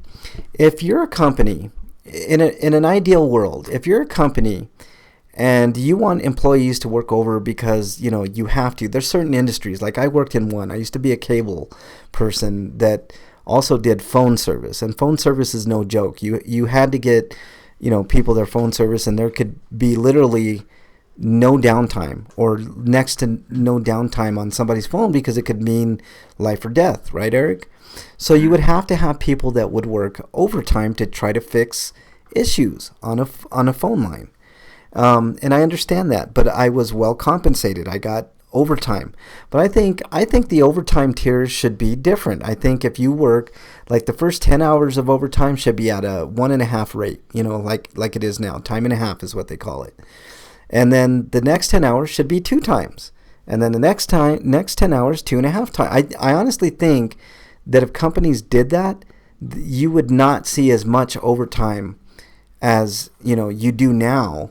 And I don't know if that would help something like this crunch crisis that's going on in video games, Eric. What do you think? Do you think something like offering or basically increasing the price that you're paying them as an incentive to not do overtime in the first place? Yeah, or do you think it would work the opposite, that people would eat up more and more hours based on money? Do you think it would go the opposite way? Do you think if there was a tiered system like that, people would clamor to get more hours, or do you think that actually? I think that would happen if the inverse started happening and people's paychecks started shrinking. Yeah. Because they need those extra hours at that point. Yeah, I don't know, man. I don't know if there's a clear-cut, way of, kind of mitigating some of that damage, but man, that probably wouldn't happen though, because what would happen is if they actually attempted to make them pay them less, people would riot. Yeah, people would riot. Freak5 says, did break the show? The show's still going, Freak5. Break is, I don't know, I think he had to work overtime or something, but I'm not 100% sure he's going to make it. We're almost done with the show anyways, so, if he makes it, he makes it. If not, it's no big deal. I mean, that shit happens. Life gets in the way sometimes. No problem. But anyways, I don't know, man. I've been thinking about that, Eric. Like on one hand, I want to say that a tiered overtime system would help, but would it really help? Like, would people like? Wait, isn't Break in the chat room now? Is Break in the chat room? I don't know. Oh wait, that's you. Never mind. Yeah, it's me, man. Not anybody. I'm thinking of his Twitter account. That's called RPGrinders. Joby Essen is in chat. Welcome, Joby. Joja1337 is in chat. Just thought I'd mention them. So thank you all for joining the chat. The show's RPGrinders. If you're not used to the show, it's a show about role-playing games, video games, politics, and everything in between. Longest running RPG show in the history of podcast, as far as like this particular format. So I think we've been going on 11 strong years. So Eric, so there you go. Anything else you want to talk about, Eric? Not particularly. Anything else E3? I don't know if I missed anything E3. I know there was. I thought about doing a review of JoJo's Bizarre Adventures up through the part 4 because they're all their own series, but maybe I'll save that for next week. Okay. What about Fire Emblem? Did you dig that announcement? Yeah, and some people were kind of upset initially because they thought that the entire setting was going to take place in the school, but apparently they pulled Microsoft too, and that's only the prologue. Yeah. What did you think about Judgment? Did you get a chance to see any of Judgment at E3, Eric? Because I thought it looked really cool. No, and I didn't get review code, and I feel like Sega's just not giving me review code anymore. Yeah. Because they're too popular for their own good, and I'm too small. Oh man, that sucks. Just because I'm probably not going to get code for Citizens of Space. Yeah. And I didn't get code for Rock of Ages, and that's an indie game too. Yeah. And I didn't get code for Persona Q2, but I didn't expect that because they get codes directly from Nintendo, and Nintendo's the ones handing get codes. And if you're not a big guy, you're not going to get code. Yeah. And it was their last project too, so it's like they probably didn't give a shit about how many copies they got. Yeah. Freak 5 said Godzilla was awesome. I like Godzilla, Freak 5. We talked about it last week. I wonder though if I can get like a review unit for the Sega Mini though. Keep trying, man. We talked about a little bit about Godzilla last week. And that heard some not so good things about Judgment. So hang on, Eric. But then again, this was Sterling talking about it, and he tends to find very nitpicky reasons to not like things most of the time, in my opinion. Yeah. All right, Eric. Let me finish with this Godzilla talk. Freak 5 said Godzilla was awesome. I agree. I liked it. Freak 5. I thought it delivered. Oh yeah, Eric, hang on. Just wait. Let me finish this, Eric. Come on. Godzilla was good, man. I liked it. It gave me everything I wanted. I mean, it had a very flimsy story. I mean, I think we did a review last week of it, Eric. But story was flimsy, but the monsters battling each other were fantastic. Every writer says King of the Monsters is awesome. I agree. I mean, I don't understand the hate for that movie. There were some haters of it, but I mean, it really gave us everything we really wanted in a Godzilla movie. I mean, you had kaiju battling kaiju. What else could you expect? So there you go. Dungeon says, I can't wait for Judgment. Basically Yakuza, but as a detective.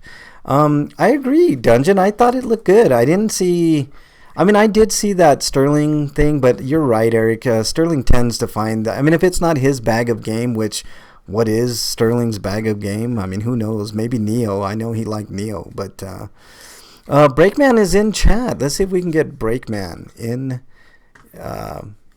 into. Anyways, I just wanted to mention Shin Godzilla is on Funimation Now streaming, so you can watch that there.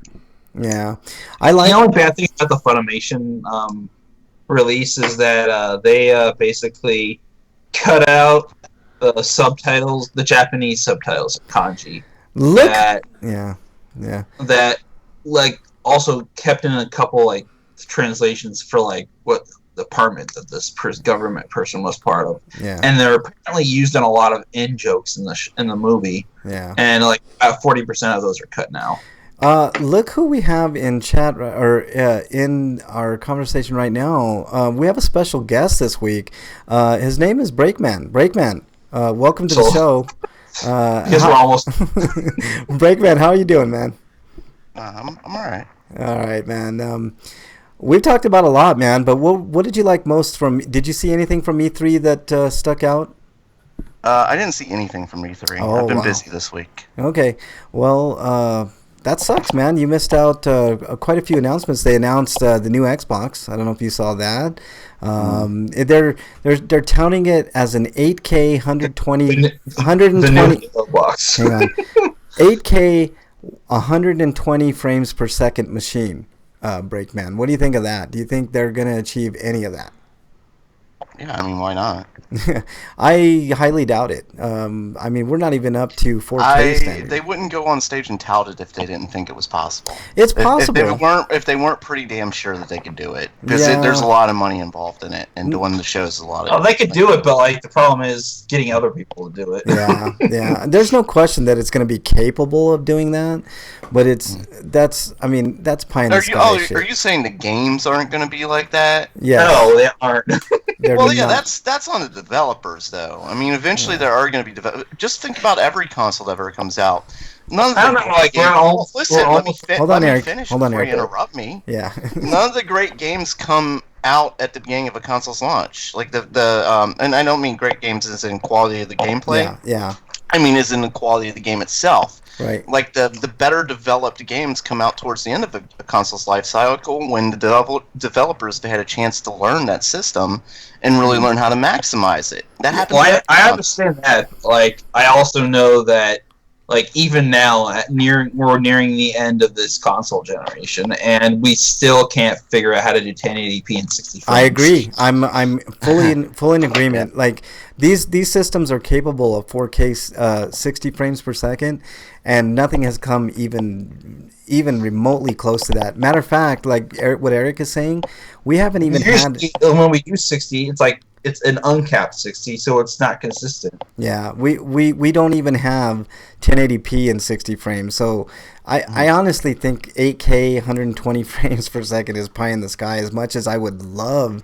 I don't care about the 8K thing because we discussed that earlier. Like the human eye is only capable of probably processing 4K in full effect, but 120 frames per second, I think it's unrealistic. I don't think we'll ever see, even on next gen consoles, a game that's going to approach 4K 120. And that might make it easier to do 4K in 3D at least.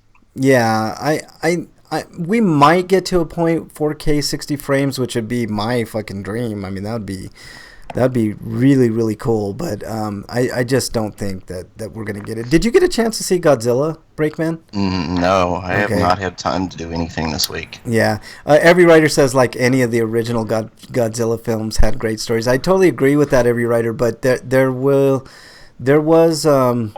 the first Godzilla movie I thought had a really, like, the remake, or not remake, Shin Godzilla had a great story. Yeah, it did. I want to see that. I've only seen bits and pieces in Japanese. I want to see an English dub of it. But what do you expect? I mean, it's just fucking monsters, I mean, that's what we want to see, man. We want to see total destruction. What do you think about PlayStation being backwards compatible with PS4 and probably PS3 games? That's good. Yeah, that's I agree. Good. But I'm one of those people who, once I'm playing on a new system, I very rarely get out the old games and play them on that. That's kind of true. But there are a lot of people who do, so I mean, good. Would you like me? Like, I would freak out if they announced that the PlayStation 5 was backwards compatible with even PS2 games. I think that would be fucking cool as hell, because there are tons of PlayStation 2 games that I wouldn't mind revisiting and picking up on the cheap somewhere. And I'm just thinking about my PlayStation games. Like, I could get out like Time Splitters. Oh my god, I bet that figure out how to shit now. Yeah. How to improve them, like Microsoft's done with the Xbox 360 games on the Xbox One X. Yeah. I wouldn't expect them to do anything less than a slight visual improvement at the very least. I mean, that would be performance improvements. Yeah. I think that would be interesting. I think that'd be cool. I mean, I wouldn't have a problem with that. I'm trying to think. Final Fantasy VII was announced. Breakman. I scrolled through a few news articles and stuff, but I didn't see any videos or anything. Yeah. Did you guys do Stinkos and Sweetos and stuff like let's that? Let's get to yours. We did ours, but let's do yours, man. Well, my Stinko goes to last week. I told you my dad was in the hospital and he was going to lose a toe. Well, over that weekend, he caught pneumonia and he almost died. And I've spent the last week in the hospital. So. Oh my goodness, man. I've gone to work and then gone to the hospital every day. I'm sorry to hear that, dude. The good news is, though, and I wouldn't probably brought any of that up if I didn't. And the reason I'm so late is I was waiting to talk to the doctor, and we talked to the doctor. He had 2 surgeries in the last couple of days, and they both went great. Okay, well, that is really good news. That's really good news, Break, and I'm hoping for a really speedy recovery for your dad, man. I mean, that's really good. Is the prognosis good after these 2 surgeries? As far as like the pneumonia, it seems like it's completely gone. But the causes of the pneumonia are something that he's going to have to be constantly monitored. Yeah. Probably for the rest of his life because of what caused it. And then his foot, which was the original problem, it was worse than expected. But right now, I don't want to get into too much detail on it, but we were given good news today. Okay, well that's good, man. I mean, as long as it doesn't look like he's going to lose his foot. Okay, well that is definitely great. And he news, didn't. And he doesn't look like he's going to lose his life either. So thank God. Yes, of course, man, for sure. Or whoever you want to thank, I don't care. I guess.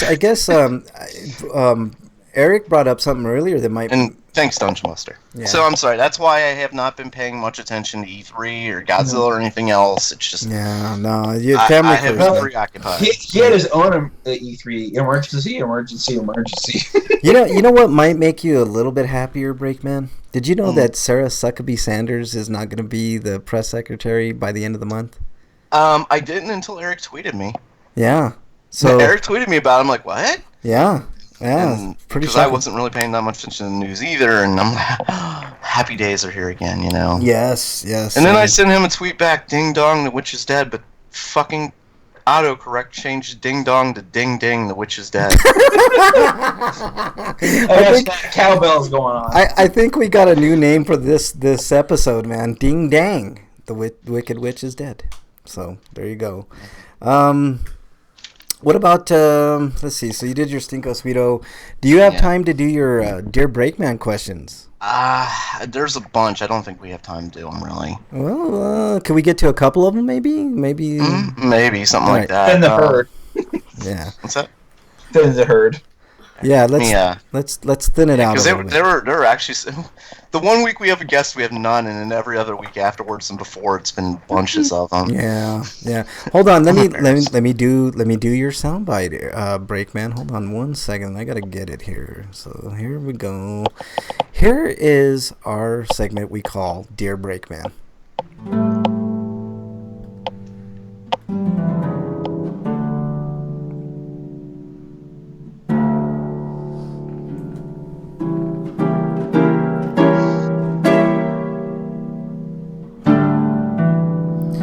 All right, Dear Breakman. Let's hear it. Let's hear a couple of these.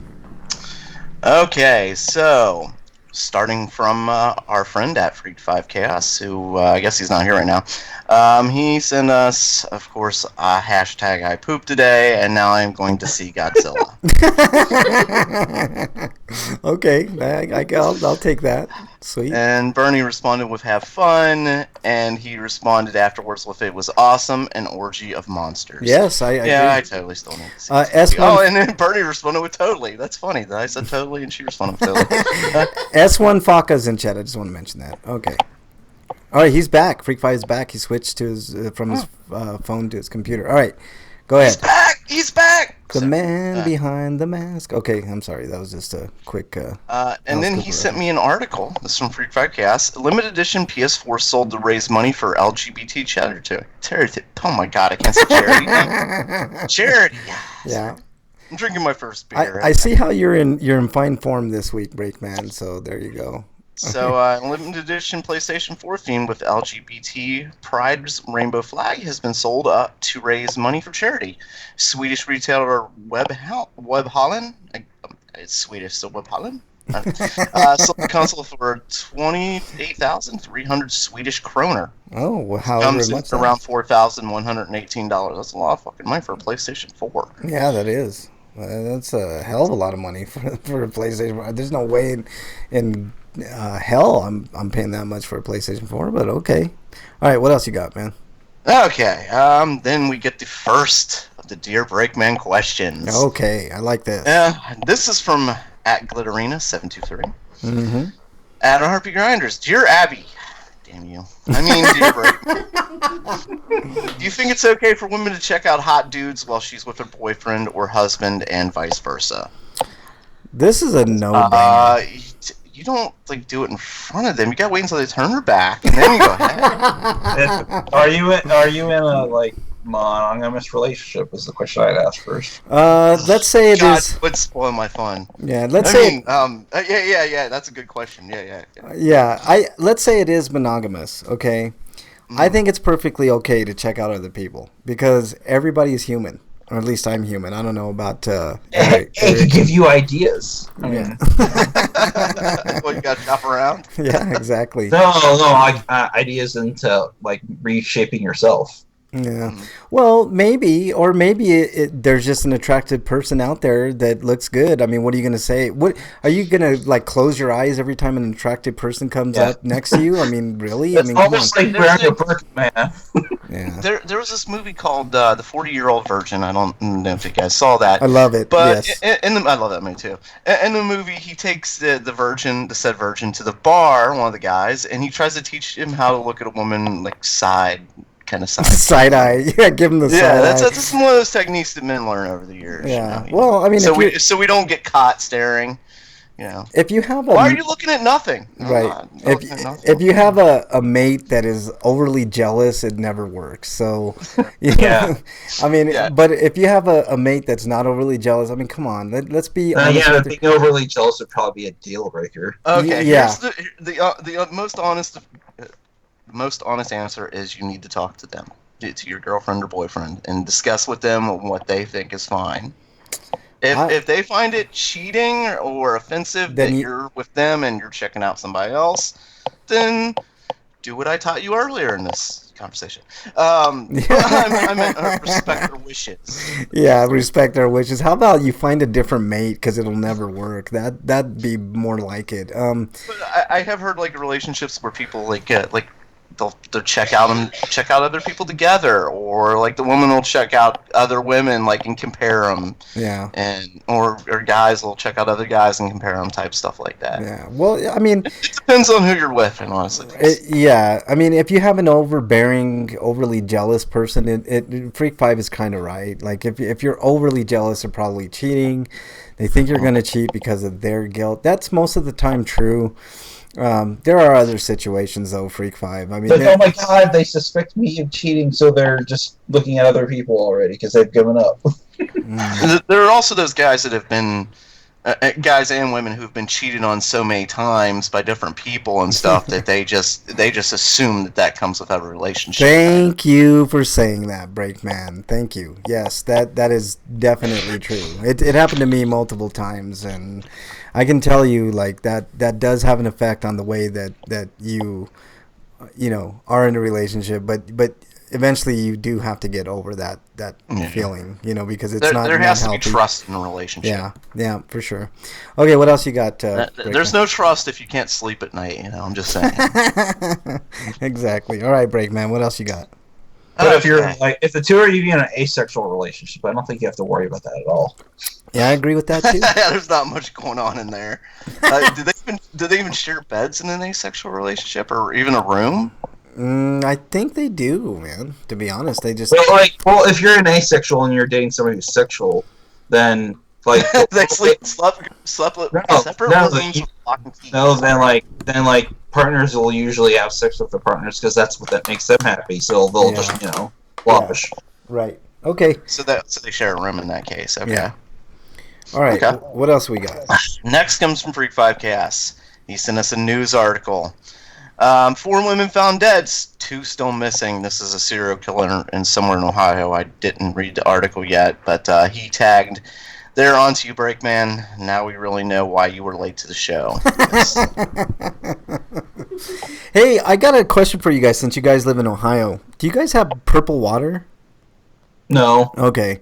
Because I know that was going on in Ohio somewhere. There was it was like some kind of chemical, and apparently it is not as bad as people think it is. Yeah. But it is something to wake up to. Yeah. It's like, oh, purple water.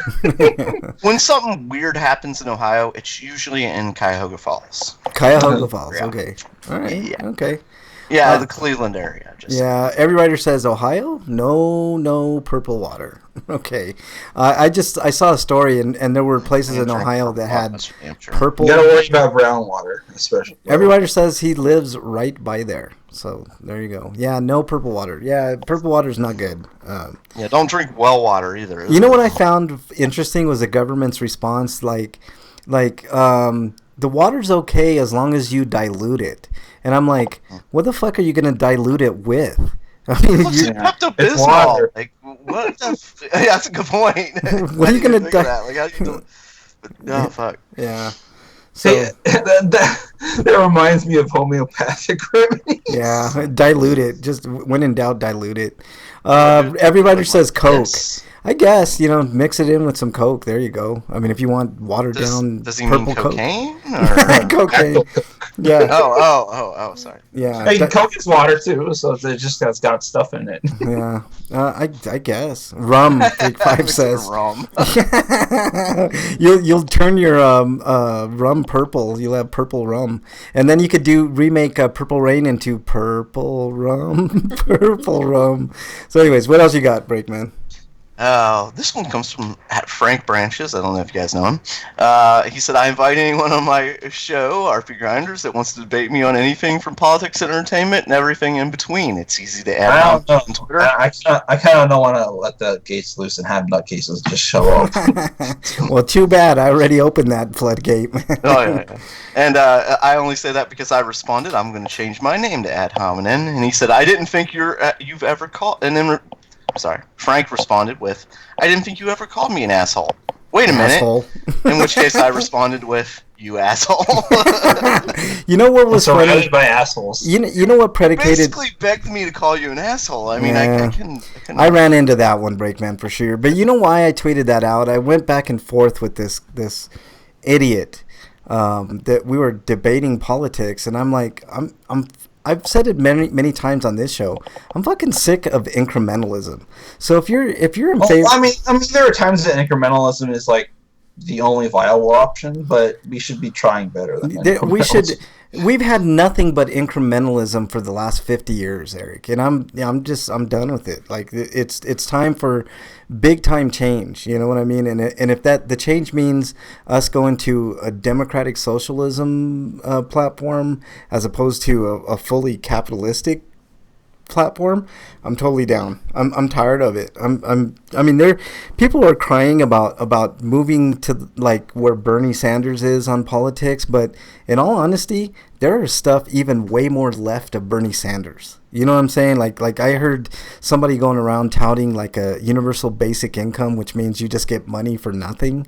And I'm like, that's to the left of fucking Bernie. You know what I mean? I mean, as long as they don't take away your fucking Social Security and Medicare and Medicaid and everything else, that would be cool. Bernie's not calling to like abolish Congress and like the judicial system or the executive branch as they are like that. He's not saying he's going to turn this into a communist country, but there are people that want that. Communism is not socialism, but they're intertwined in that they have similar tenets of their ideologies. But you know why I would prefer a democratic socialist system compared to what we got now?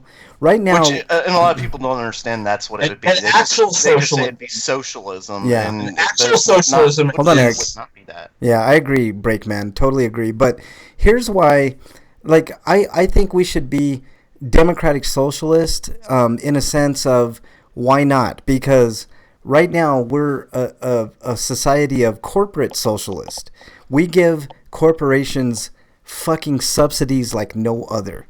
And I'm talking about fucking GM has got it, Wells Fargo, all the fucking Chase. And we argued about the tax cuts, but like the biggest issue with them really is that when they gave them the tax cuts, they didn't do anything about the loopholes. Right. Well, so not only are these companies getting these subsidies, they're also taking advantage of tax loopholes and shit like that too. Yeah, their effective tax rate is like nothing.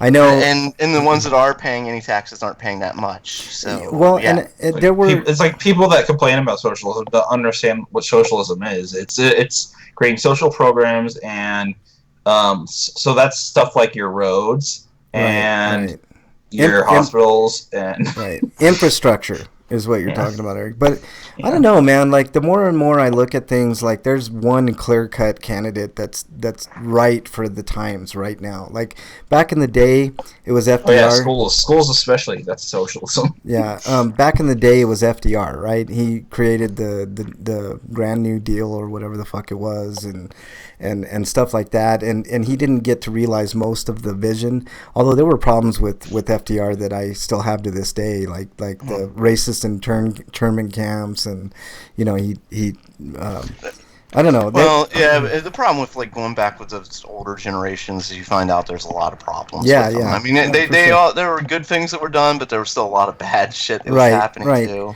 But honestly, like right now, all three of us being Americans and in all different walks of life, like Like, yeah, America. Okay.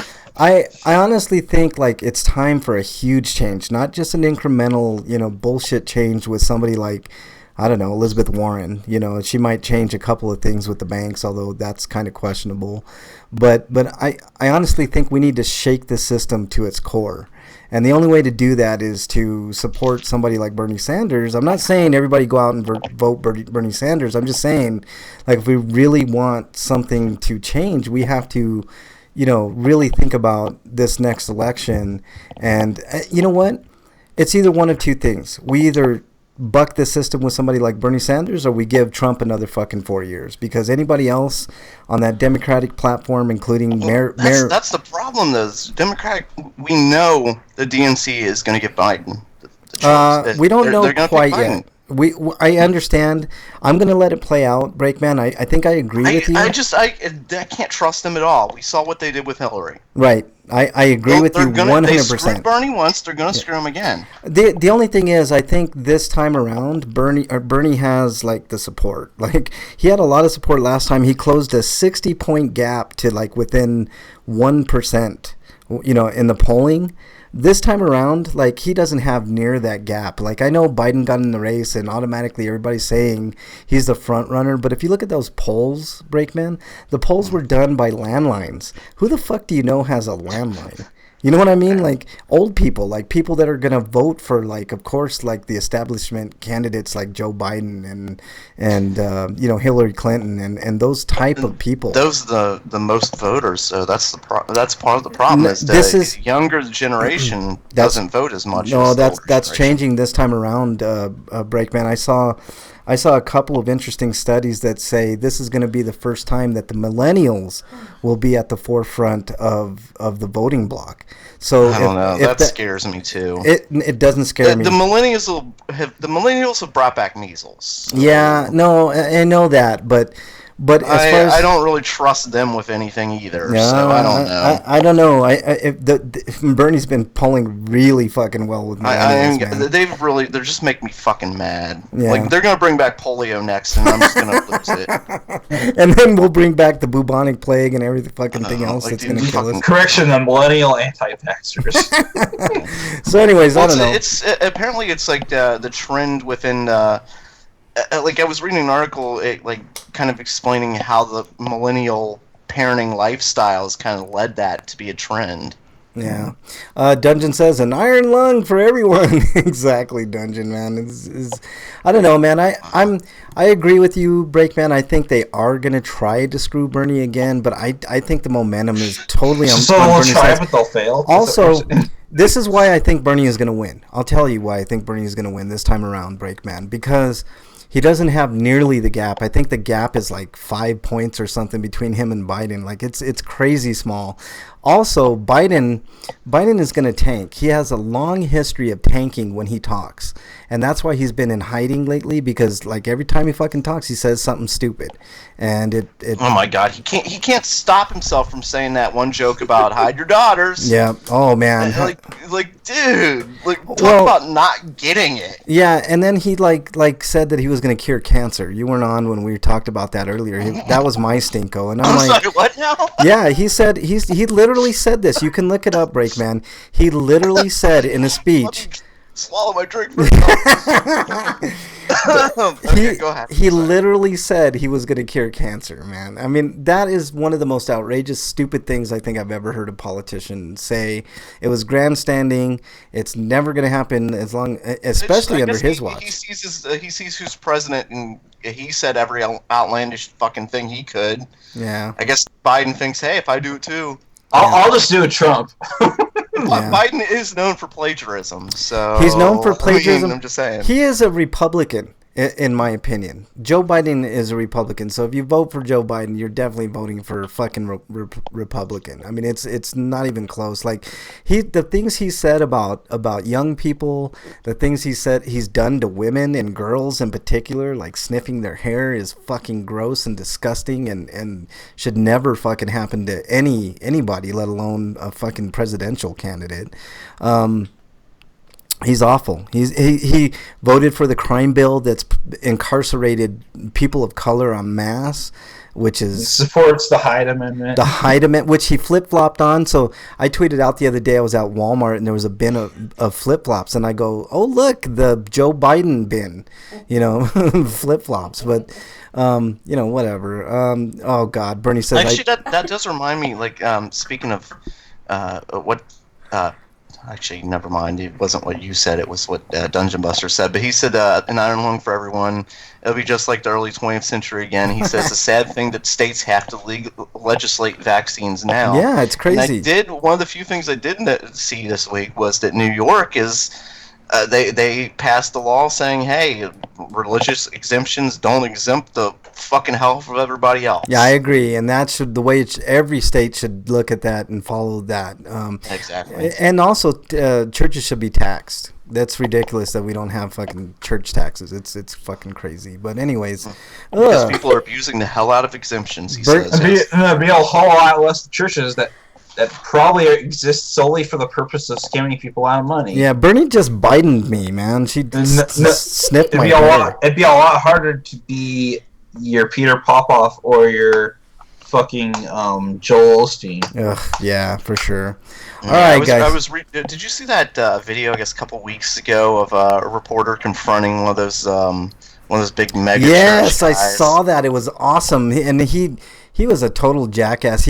They were like basically putting him on the spot for jets, like big jets. Like, why do you own a big jet and stuff like that? When the Bible says, you're supposed to. It was awesome. If you guys haven't seen that video, I can't remember who the guy was, but he's one of these big preacher, / evangelical pieces of shit. But whatever.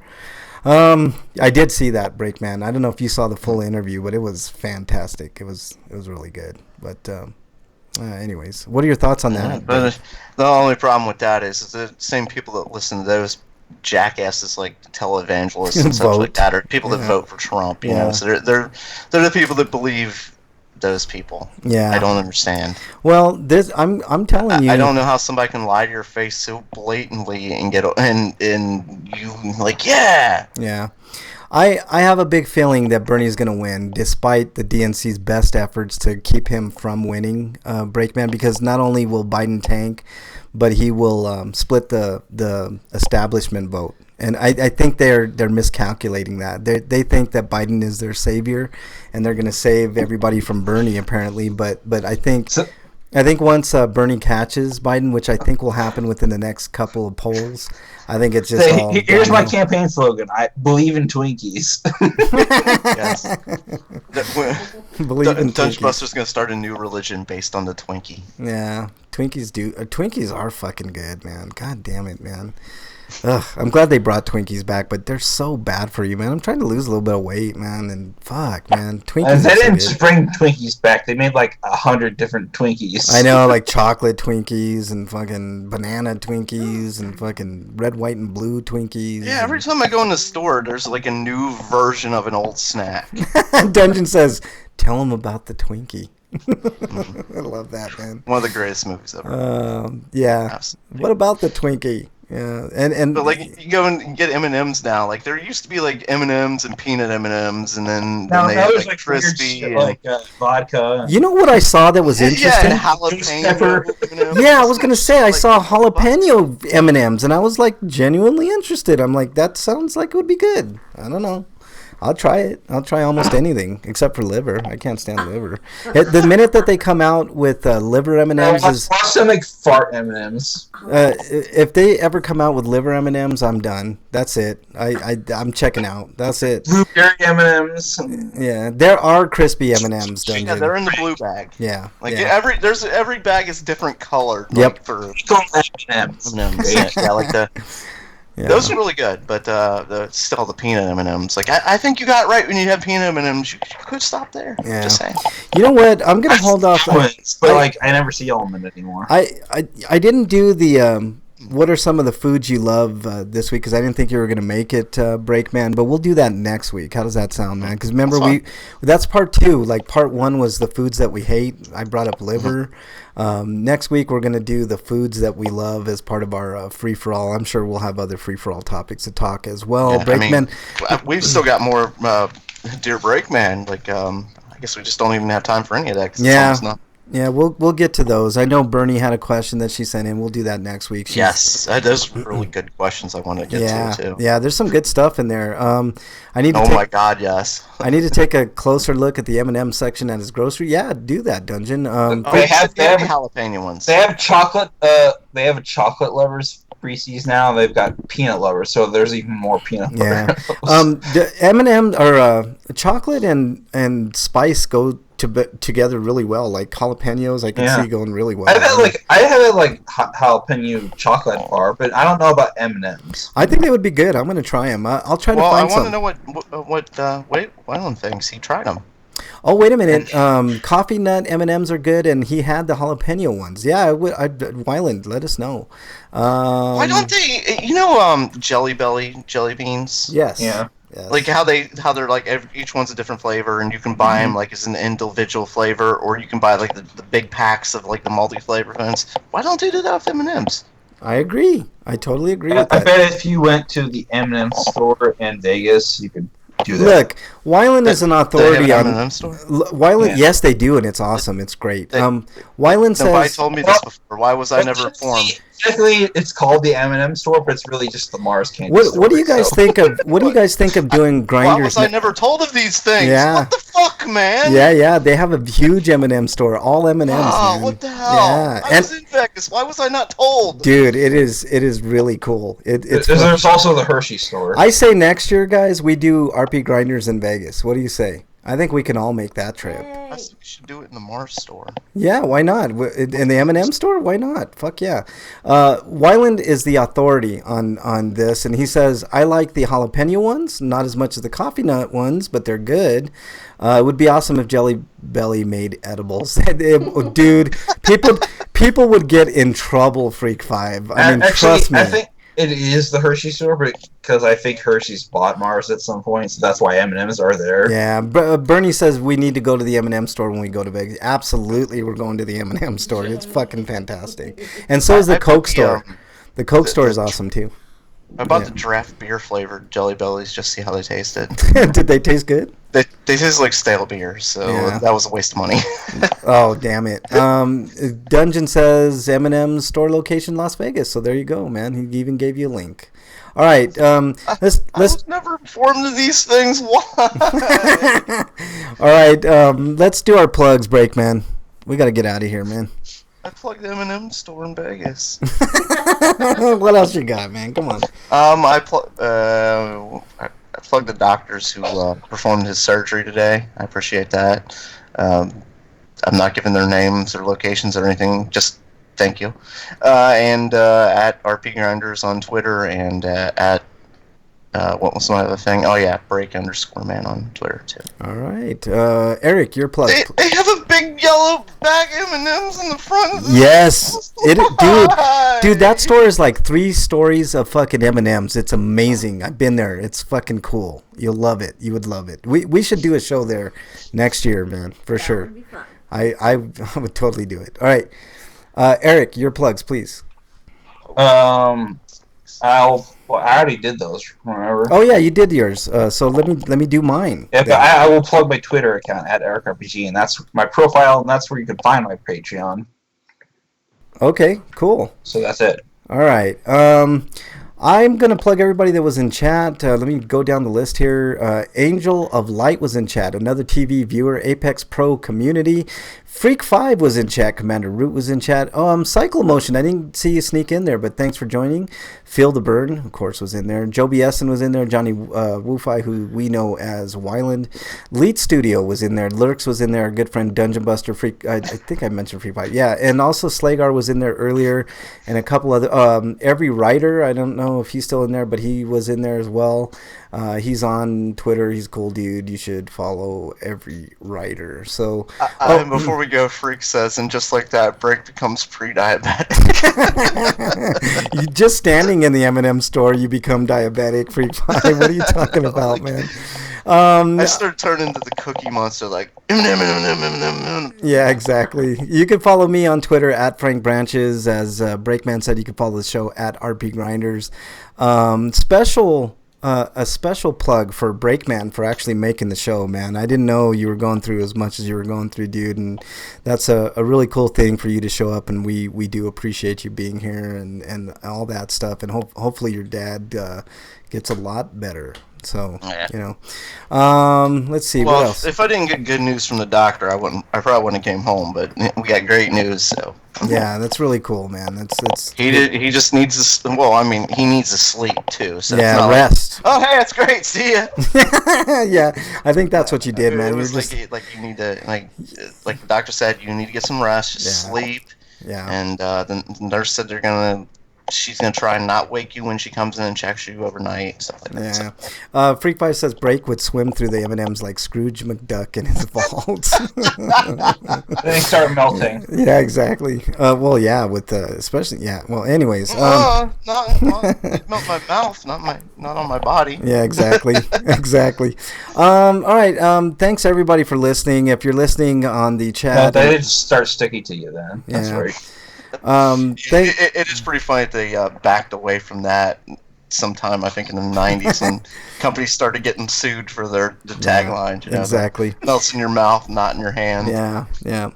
Okay, I want to just thank special thanks to everybody listening on the archives. I know a lot of you listening don't get a chance to join us live, but if you get a chance, join us live every Friday, 7 Eastern time. We always have a ton of fun. Sometimes I do a mini show after like a all grinder dance party where I do nothing but requests, but this week is not that week. It might come back next week. I'm not 100% sure, but I think next week is the week that I will do another grinder dance party. If you want to follow me on any of the gaming systems, it's RPGrinders, just like the show. So if you're on Xbox, if you're on PlayStation or the Nintendo Switch, add me on there. I'm mostly on the Sony PlayStation, so if I don't get to the Xbox and the Nintendo right away, just hang in there. I'll eventually get there. So there you go. Anything else, gentlemen? Nothing? Anything? Nothing? Smoke weed every day. Where the hell that come from? From Eric of all people. I expect that from Breakman, but not Eric, man. That's awesome, man. Weed M&Ms. I would be down for those, but man, those would get me in trouble too. Maybe I'll make some weed M&Ms, Eric, when you visit here sometime, and I'll let you try them. That'd be cool. Homemade weed M&Ms. Yeah, exactly. All right. And that's about it. Do you have anything else, Break, before we take off? No, he doesn't. He doesn't have anything. Okay. Stay safe. It would help if I unmuted myself. Yes, it would. I'm good. Okay. I just unmuted myself to say no, I'm good. Exactly. All right. Stay safe this weekend. We want to see you back here next week. Until then, we are out. Later, everybody.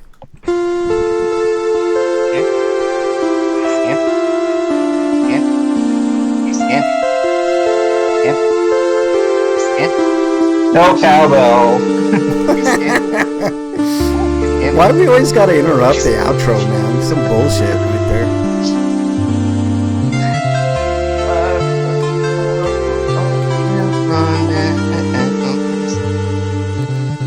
You guys just want to interrupt the outro like every time. Yes, I do. What if there was a Mario Kart course made of M&Ms? That would be cool. I would never win because I'd be eating all the M&Ms. That's what I'd be doing. That's for sure. All right, everybody in chat, thank you all so much. We really appreciate it. You guys rock as always. You guys are what makes the show fun every week in chat. So take care, everybody. Really appreciate it. Later. Food quest time.